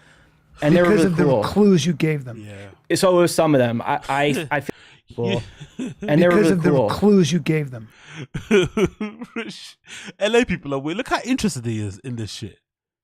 Look how interested he is in this shit. Look how captivated Brian Callen is. Genuinely. Like, have you not had this grift presented to you in many different fashions along the way in your career in Hollywood? Surely you've come across these types of individuals before. But he's gripped, mesmerized, locked in, focused on what this guy is saying. Way more than any other guest that would be on their show. So what? The future? Tell me more. What would that say? So it was some of them. I feel like I was a small piece to a large puzzle, if I'm being honest. And they got the DNA. They got all that stuff. It was just they needed that concrete evidence. And now because of that, and I'm sure people know, they're linking bodies to this guy Rex from like the 70s now. In Seattle, right? Vegas, like all South over. Carolina, Florida. Vegas. Just a true monster. I love the I'm into serial killers, so that makes me smart type of thing that Brendan does. I love that shit, right? Let's watch documentaries and watch YouTube videos on serial killers, and that makes me understand human psychology. That makes me understand criminology. That makes me understand, you know, cultural shit, geography, whatever, right? You just get fucking engrossed in that whole shit, and it makes you feel super smart because you're taking in all these fucking bits of information, right? All these different fucking bits of information are just pouring into your head watching a video, and you somehow believe that is making you smarter. Cool, man. Cool. Super intelligent. Monster. He's an actual monster because like this dude, I probably walked near him on Long Island because I go to Massapequa all the time and I didn't even know. And there's a picture of me, which is like even more weird. When I was a kid, I could have been there, man. 9/11 happened, and I went to New York one year. Not the same year 9/11 happened, but another year, and I could have been there. Like, yeah, okay, I guess. You could have walked past him one day. Cool. grandfather lived 3 houses away from Rex, like his dad, because his dad, Oh, wow. his dad, Rex bought his dad's house. That's why it looks like such a piece of crap. He never changed it from like so long ago. And there's a picture of me with my grandfather, like, you know, when I was a kid, I used to jump in the leaves and stuff. And behind it, you see that red, gross house, and it was Rex's house. Weird. He's a giant too, scary, like huge. I heard some weird stuff about him when like the people made the arrest. Like my friends transported him. He was like ripping ass in the car, trying to like fuck with them, and then he was trying to be all like sorry, then like fucking with them. He's a gross looking dude too. So gross. Yeah, and do we know what would he do? Just kidnap them and kill them? He would just like essentially go to these sex parties where like they like Burke and all them were at. Brian trying to get tips. Brian trying to get tips. So what did he do? Did he like? How did he kidnap them?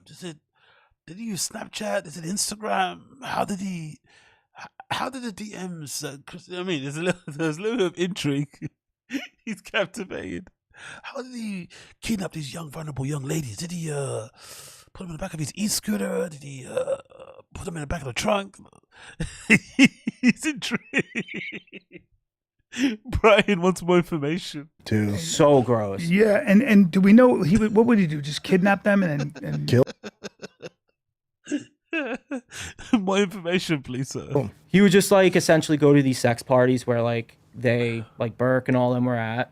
Oh, he so he probably they're connecting them together. Yeah, that sheriff's screwed. Yeah, so he would essentially. That's why that guy was shelving it, because he knows he's tied to it. Yeah, and plus, like, Burke also had sex with those girls, and then Rex would have sex with him after, and then kill him. So, like, they were tied within, like, a night period. So like, clearly he knew his buddy was killing him. Well, Right. I'm guessing they're talking about the Long Island person, right? That guy that was an architect or like a lecturer or something. I'm guessing that's who they're talking about. I'm not getting bothered to Google it. I don't give a fuck, to be fair. I don't know. This whole, like, industry around being into serial killers is fucking odd, to be fair, but hey, what do I know? He knew, right? Did he So that's the part that like they're trying to figure out is if they knew, because like Rex isn't saying anything, but Rex is admitting, to my knowledge, a whole lot of stuff that's going to come out like on the trial and everything. I mean, he might have. I would imagine he suspected when these girls started dying. He had to have been able to make that connection. That's why you're a evil. sheriff, and then you hooked up with a young lady, and then you recommended your buddy, and then a month goes by, you're like, man, I'd like to see Katie again. They're like, Katie died. Like, oh, that's weird. All right, what about Tiffany? Tiffany also died. So all right, what about Mary? Mary So died. these girls were all coming from the same agency, or they were coming from the same area? They're prostitutes. Yeah, same they're area. coming from Craigslist. So they would go to Craigslist, and the last girl that they have is that kind of was also like a nail in the coffin for him. The call logs was with him, and she was walking out of the hotel, and you see like she's like stumbling on her feet because there was a doctor that was also involved in this too, who'd give them like anesthesia stuff to like kind of fuck them up, and she was like stumbling the words, and you see it from the Long Island, like there's like a Hilton or something, and you see it from the camera, and then all of a sudden she's dead that night. Like that was the last time that they were seen. It's terrible. It's a monster. So yeah. Where was he killing them? In his car? So different place. Remember, this is a comedy podcast. They don't like to talk about serious topics. They talk about politics. They don't want to break down UFC cards, but they've got this guy on fucking, going extra deep, hard, fucking, geek information on this serial killer shit. Like, oh my God. $1.6 million, by the way. Is right. Different places. And he had an underground bunker underneath his house. He did? Yeah, That they discovered. They So he discovered was- like 200 guns in like a soundproof room. Underneath It his was a backyard. dungeon that he was doing whatever Yes. he wanted. Yeah, and Koila, this combo is like being stuck in an Uber pool. Exactly. It's like there's honestly something very interesting about the type of person who thinks being into serial killers is legitimately like a indication of your intellect, or it makes you seem interesting. Legit, like there's something wrong with you if you think that's the case. If you're just watching it for the entertainment value, documentary is cool, but there's a particular group of people who are into serial killers, who are into true crime, who think it makes them seem smart. And it doesn't. I'm sorry, it doesn't. Most of the stuff that you consume is already prepared for you in documentaries form. You believe documentaries like they're fucking, like like everything in the documentary is fucking real. You don't do any work on your own to figure out shit. It's stuff that YouTubers already present to you anyway in video form, and then you then regurgitate it like it's the stuff that you found out yourself. No extra reading, nothing, no investigative journalism, zero. Just you fucking watching YouTube videos and listen to podcasts. I'm sorry, I'm not impressed. They didn't discover that for a while until Yeah. they actually raided his house, and then they found the dungeon. Yeah. You can imagine what he was doing to those poor girls. It's so sad. It's so sad. And will you get vision of like the acts that he did, or no? I got Brian remembering past crimes. They found the dungeon. Yeah. You can imagine what he was doing to those poor girls. It's so sad. It's so sad. And will you get vision of like the acts that he did, or no?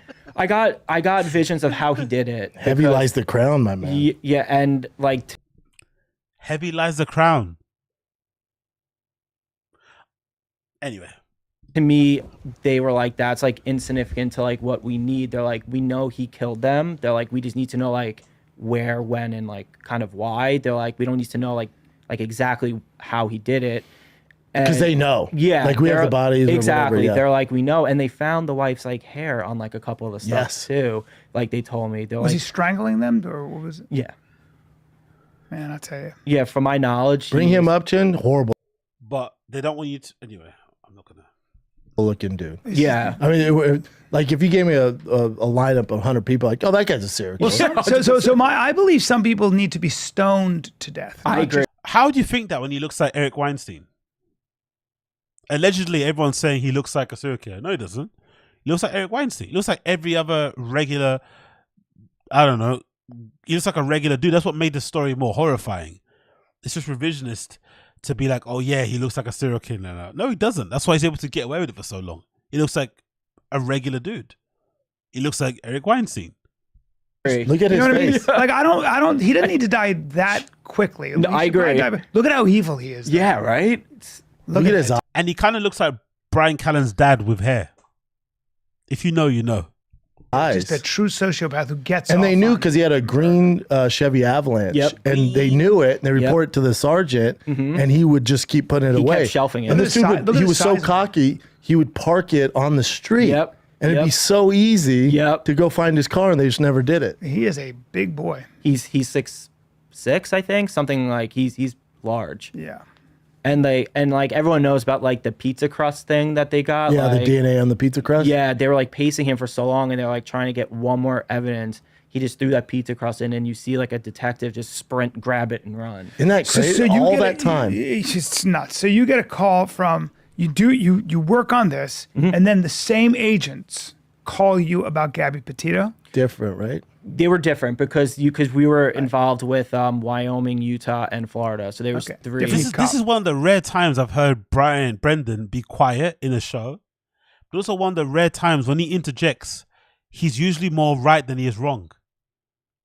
It's the one thing that he actually does do a bit of research on, does actually read articles about, does actually listen intentively when it comes to stuff concerning serial killers. Anything else? Nothing. It's half-assed. Even fucking he doesn't even. He's not even this detail oriented when it comes to fucking UFC fight cards. When it comes to doing show, fight card breakdowns, fight predictions, he's not this detailed. Somehow he knows every single detail of these fucking true crime things. Actual facts of the case, he knows to some level of certainty and accuracy. But when it comes to pronouncing the fighters' names correctly, their records, their styles, watching tape, George Carlton, right? All over the place. But when it comes to serial killers, he's fucking sounding like, I don't know. You know what I mean? He's out here sounding like a guest on Lex Friedman or something. Like, shit. Yeah, there was different cops and different agents. But still FBI? Still or? FBI. Yeah. So word got out. Yep. And, when they called me, I basically told them, then they were like, okay, like, let's work with him more on this. They thought she was still alive. And I said, it's not a search and like rescue. It's a search and recover is what you're doing. Because I'm like, if I'm reading one of the family. I'm not going to lie, but this upspeak is wanting me to jump out my nearest window because it's so unnecessary. Just explain the story without doing the necessary upspeak. Fucking hell, this guy's driving me crazy.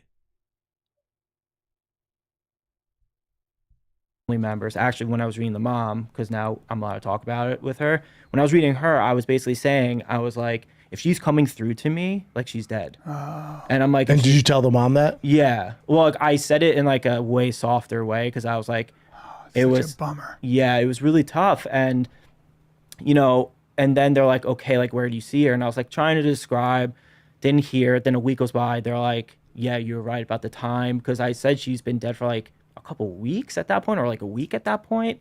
And they're like, no way, like she's alive. I'm sure you can get how there's some pushback, like those, of course, those hardcore, like tough nosed cops who are like, get the medium, get the. Well, they fuck have to outta be here. that way because they deal with hard, cold evidence. Now, I'm assuming you get compensated for helping them out. I don't take their money. Yeah, I don't have it in me to do it. I just want. The grift is strong, bro. The grift is. I'm in it for the people. I'm just like Jesus. Fair play, man. Shame with the straight faces all. Fair play. Want to do it? Yeah. And they deal. Those guys who you've had contact with, they must deal with the darkest of humanity. So. Yeah, and that's why, like, I also have like empathy towards them too, because I feel like tough gig. Yeah, like if I can alleviate some of that darkness on them and I can help them. Yeah, man. I'm like, it's just, it's a good thing for me. Are you religious? No, I'm not like overly religious. I definitely have faith, but I'm not like religious. How many, I'm sure. You can't be, can you? How can you be a medium and be religious? Now, because you've helped with these high profile cases, you have more. Basically, you are the God. How can you defer to somebody else when you're the one that sees everything? Precincts reaching out, like more districts, I'm sure. Yeah, so I have about, Antronix, my manager, and we were doing something, and I have about over 1,000 cases from different law enforcement. You got a lot of work to do. Yeah, a lot, and I've been trying, and it's tough because when I take on a case, it's not just like a 1-2. You know what's tough? Listen to this. I'm out. What? How many minutes with it? 20 minutes. It's pretty good. Pretty halfway through. Don't give a fuck about this guy's medium work. If you want to find out more about him, Google it yourself. Don't give a fuck. Fuck this guy. Fuck the medium shit. Talking out of his ass. I don't know where they got this guest from. If it's a favor from fucking Podcast One, a fellow CAA agent, I don't fucking know. But yeah, I have no interest in any of that shit. Don't care. Get fucked. He's talking out of his ass. It's all a big grift. It's all, you know what I mean? Save your money. Yeah, whatever. You know what the deal is. Fuck that guy. Anyway, moving on. This clip. What's this? Let's play this clip here. What is this one? Let's go through some of these clips. For the Fire and the Kids sub. So big up the guys for uploading it on there. What's this? After an hour and a half long slog through the pod, they forgot to plug dates. Okay, so at the end of the show, what happened here? So we'll go and hunt red stag in New Zealand. Well, Stephen, we appreciate you coming on. We know you got a busy day, my man. Hey, thanks for having me. We've wanted you on for a Stephen while. Ranella. Oh, Stephen Ranella, really? How did they get him on the show? Shit. Yep. Appreciate you, brother. Great to see you. Look Stephen, how clean cut he looks Greensboro, in that North picture. Carolina. If you ever want to come there, I'm doing stand up there October 6th and 7th, everybody. We're in Vegas this week, Skankfest, Oh, Skankfest. Friday, Saturday. Friday, Saturday, and Comedy Zone, October 6th and 7th. Comedy Zone at the Greensboro, North Carolina. I've never been there. Have you been there? Can I plug? Yeah, Yes. go ahead, please. We have a live. I'm doing a live too.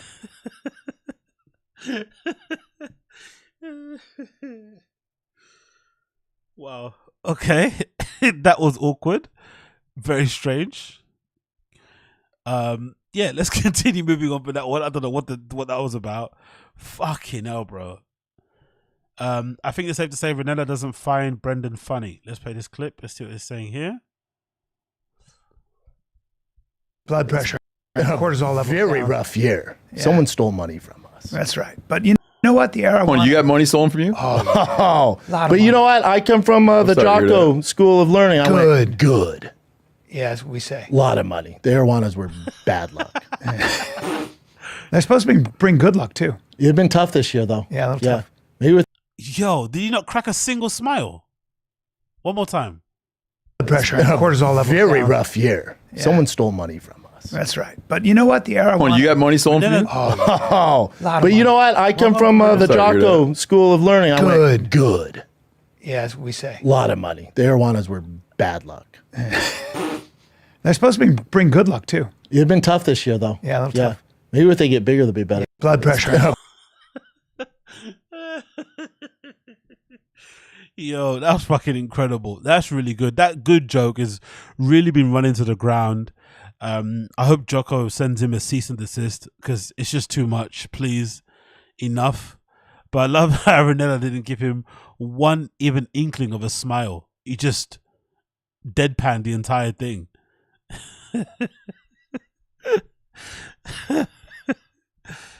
Oh, that was good. That was decent. I'm not gonna lie. That was very, very entertaining. Not even a single smile. What else is it here? We have here.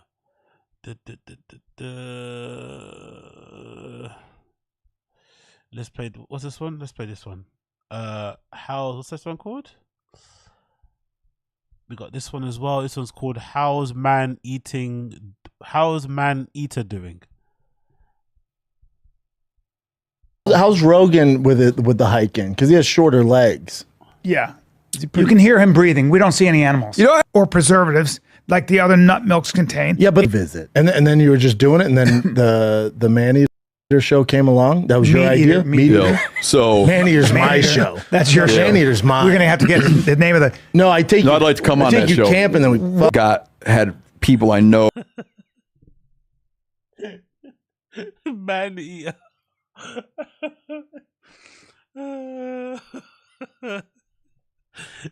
Let's do that one more time, please.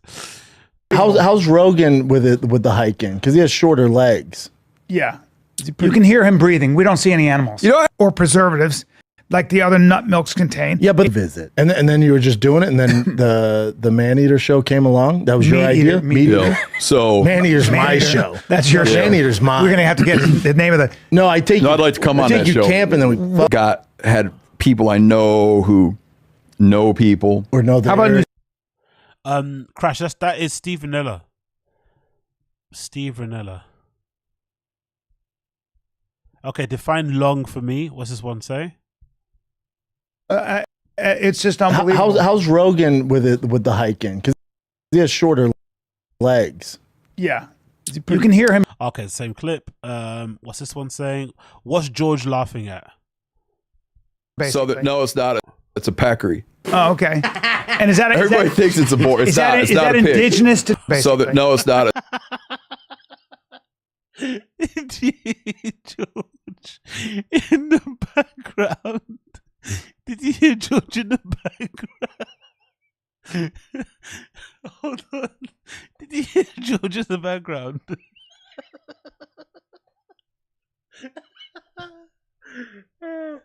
Hold on, did you hear him? Hold on, play again. So that no, it's not. It's a peccary. Oh, okay. And is that Everybody thinks it's a boar. It's not. It's not a pig. indigenous to? So that What is wrong with that you? What is wrong with that you? Honestly, one more time. so that no, it's not. It's a peccary. Oh, okay. And is that Everybody thinks it's a boar. It's not. It's not a pig. indigenous?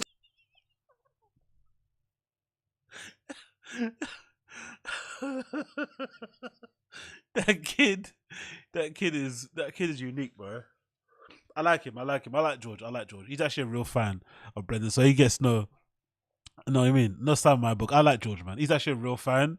It's upsetting because they probably laugh at him a lot and don't really they probably don't like him as much as they probably should. But I like George. But that's fucking hilarious. That laugh. One more time, please. So that no, it's not. It's a peccary. Oh, okay. And is that Everybody thinks it's a boar. It's not. It's not a pig. indigenous to? So that Okay. I like him. I like George. Anyway. Oh, let's make this. Oh, see this one as well. So I saw this picture of Brian on his Instagram from a while back, and doesn't it look a little bit like he's gone on a date with? No, that doesn't it kind of look like he's taken out both of his kids? Even though I think the lady here is his wife, I'm pretty sure, and that might be her brother. I don't know who the guy is in the middle, but that's the problem with like looking as old as Ringster, isn't it? Unfortunately, when you go out sometimes with your actual family and the extended family, it looks like he's their dad. That's the fucked up thing. I saw the picture, I was like, shit, bro. I think that's his wife, and that might be, I don't know who that guy is. Maybe that's the wife's brother. Maybe that's his friend. Who knows? But that looks like the dad going out with his kids. Like, they're all back in town from studying abroad or from working or traveling on a gap year and, hanging out with dad, having some food and shit. That legitimately looks like it. It legitimately looks like he could be their father. Fucking wild. Talking about being someone's father, Dane Cook got married. He's what, 50 something? She's 20 something. And I don't know what to say, really. I'm just surprised because having younger siblings or playing in football teams where there's younger people in your team and shit, and it's all ages, you get to talking to people who are younger than you and shit. And usually it's a window into what people that age kind of talk about and what they're into. And I could say with a level of certainty, there's not any part of my life where I'd want to be hanging out with people, that sort of age in a day-to-day basis, let alone dating someone that age. So that's the only thing I think about when I see these sort of couples. I'm thinking, I wonder what they talk about day to day, That's the only thing I think about. Like, what are they talking about? Like, what conversations are they having day to day to make this worthwhile? Because we know why they're together. Obviously, Dane Cook is still somebody noteworthy. He's still got a lot of status. He's rich. He's successful. He's probably very charismatic and charming in person. Blah, blah, blah. We know why they're together. But outside of that, day to day, what does that be? What is that like? You're a guy in your 50s and you're dating a girl in her 20s. Mid-20s also. Not like she's like 29. She's probably 24, 25. It's pretty wild age gap to have. Like, there's not really much you guys can do together or that you'd have in common, you'd imagine. Maybe not. But I also wonder, in these type of relationships, what would you prefer? Imagine you had to be in this relationship, right? What do you prefer? Would you prefer to try to act more mature than your age? Or would you prefer to be the older person trying to act younger than your age? To kind of click with your partner. What would you prefer? I think I would go for the older acting younger. I don't think I could be okay with being 22 and having to pretend like I'm 34 or like I'm 45, like maturity wise. I don't want to be like a kid. I want to act like a kid. I'd much prefer being a 60-year-old guy and trying to pretend like you're 30. I think so. I think I prefer to go down like that way. But kind of wild, bro. He's doing the opposite of like a Leonardo DiCaprio. Leonardo DiCaprio loves to hook up with younger girls and just like date them, but he never really marries them. Whereas he's like, you know what? I'm locking you down. What are you guys saying here? Mid-20s, I'm like James Dean guy. I'm 50s. I don't know, man. I don't know. Interesting. They look great pictures though. Looks like they're in love and shit. So big up them. Looks like a great wedding, right? Nice table there, good spread, fantastic location, wherever that may be. Maybe it was in their back garden of their fucking house. So everyone had a great time, it looks like. Who's leaving the comments here? Who do we have here? Anyone crazy that we know? Oh, we got Kate Quigley here. You guys look great. We got Jackie, someone else. I know that people. We got someone called Paloma. Okay, not a lot of people in the comedy scene saying congratulations, funnily enough, which is interesting. It was in Hawaii. Okay, no wonder. Jordan Taylor saying something. Who else is saying anything? Not a lot of comedians, actually, funnily enough. Not many comedians. Loads of random ladies, but no comedians. And who's this? Is this girl famous, actually? The Katie Taylor. 50k followers. Okay, so she's not super famous. So he did pluck her somewhat out of obscurity. Fair play. But yeah, fuck, bro. That's a lot. That's a lot, Daney. That's a lot. Another picture of them. What's this? Is it honeymoon picture? Just a bunch of pictures, I think, around for the weekend. Not tagging anything. Okay. How often do you think they get mistaken for father and daughter? I guess the only thing you could do when you're in an older relationship is that you have to always make sure that everyone knows that you're dating. You got to hold hands. You got to be touchy-feely.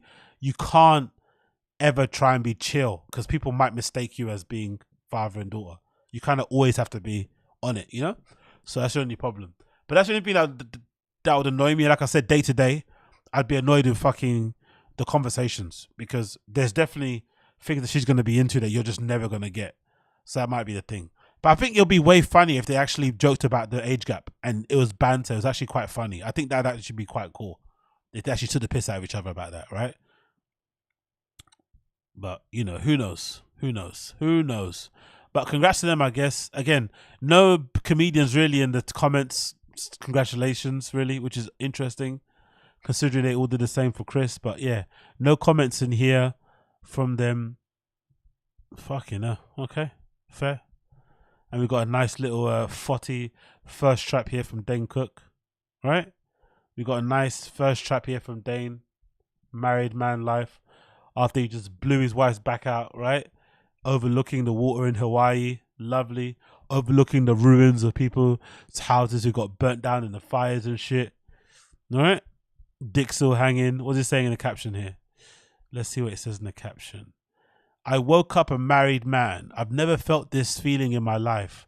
A wife I love, a career I adore, a past I'm right with, and a future I can't wait to charge towards, sorry. I thought a lot about the road I've traveled as I've looked out the ocean waves crashing off the rocks. I believe the early fears and concerns were the fearlessness and the completion look like when you're at heart becomes invested in this life. I found a purpose alone and now I have a purpose with. I am grateful for these new memories. I won't lie. This morning hit different. He's having to say hit different. Yeah, this morning is giving these waves crashing off the rocks back into the bright blue sea. This morning hit different, you know. He's having to say these words. It's lit. Yo. Okay, fair play, man. Fair play. Sherry Shepherd's in the comments giving her good. Tom Green. No other comedians really. Okay. All the comedians. Linnell said something. No big comedians though. Okay, they're all like probably silently ripping him in the group chats, talking behind his back and shit, as comedians do, but no one's saying anything in the comments. Oh, this guy's got a username that says BT. Sick. No big comedians really. No one's here. Okay. No Whitney Cummings or anything. Cool. No problem. I love my wife. My wife is amazing. She did it amazing. So, what an interesting type of guy. Next, we got this clip as well from Find the Kid subreddit. Big up these guys. Who did it first and who did it better? Who did it first and who did it better? Dave Chappelle or Brendan Schaub?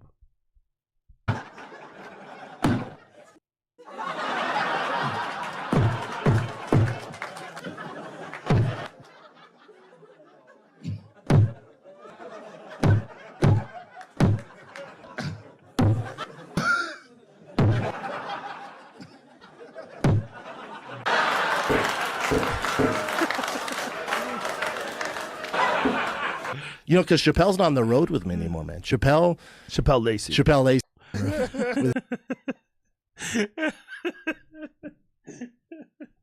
I loved it. I remember when you started doing that, man. That was so funny, man. Like, he copied fucking Dave Chappelle's outfit with the boiler suit, right? The fucking dungaree thing that he was wearing. Then he started doing the mic tap, like laughing at his own jokes on stage. Hilarious, man. You could tell when he was starting to work. Like, he's so transparent. Like with the truck, he got paid his money from podcast 1. Straight away, he buys a new truck, got a new exhaust, wants it to go 1,000 miles, 1,000 fucking horsepower. He's talking about booking all these shows and shit. He's a fucking funny dude. Just one more time. It's fucking really good.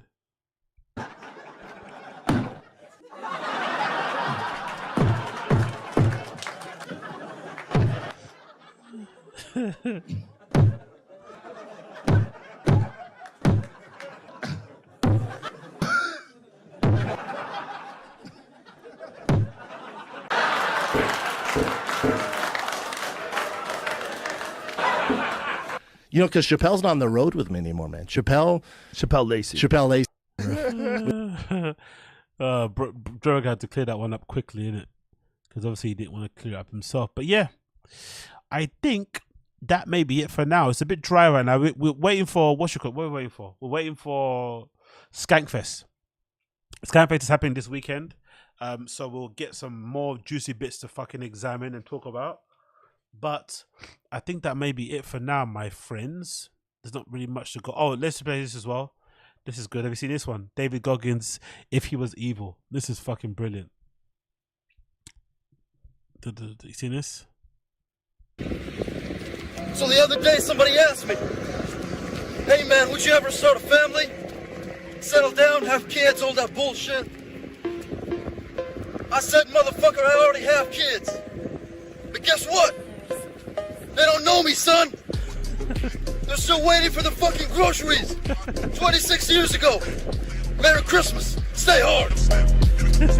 Abandon your family.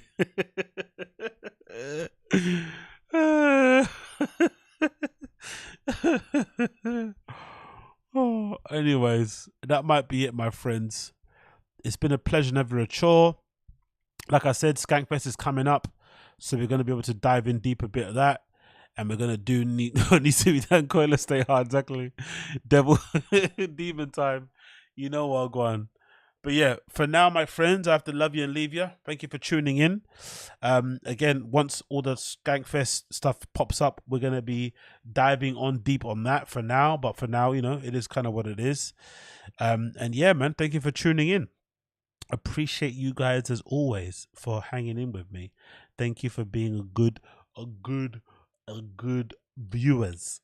If you're watching, everyone you're watching now, please make sure you smash the like button down below for me, please. That'd be greatly appreciated. Smash the like button down below. Don't be tight. Come on, help a brother out. And that's all I ask, really. Just smash the like button, and then that's it, really. Timestamps will be added later, so you'll be able to see those. And any clips I can pull out from this, I'll obviously upload them on the channel. But for now, check out the channel and shit. There's a new episode of the Patreon out at the moment as well. If you want to check out my Patreon, link is in the description. Patreon.com/Agostinho. Only $1 to join on there, so make sure you join. Bits and pieces going up there all the time. There's a new AgostinhoZinga show as well out at the moment. The premiere for that's coming tomorrow later on, about 6 hours or 8 hours, wherever. So make sure you do that as well and watch that if you're interested. And yeah, man, I'll be back again. Probably over the weekend. We can pour over the Skankfest shit. So tune back then. So big up Koila. Thank you for hanging out there, my friend. Big up Watcher. Uche, big up you. Austin Casey, as per usual. Big up. Cloud K20. Dylan B. Don Data, I see ya. NJ Ranger, thank you for joining. Super Jello, thank you for joining. Who's on here? Shadow Lesgam. Thank you for joining. Josie, thank you for joining. Jabu 13, thank you for joining. Z, thank you for joining. Game Breed Footballer, thank you for joining. Who else is here? Many of you. Brian, I see you as well. Space Guy, thank you for joining. Kev Harris, big up Wolfgang Rittner, I see you here as well. GK, Alejandro Brown. Yeah, all of you, thank you for joining. Appreciate all of you. Please make sure you like before you leave the stream, and I'll see all you guys again probably tomorrow, if not over Saturday, and we'll go over all the other stuff. So thank you, appreciate ya. Take care. Peace.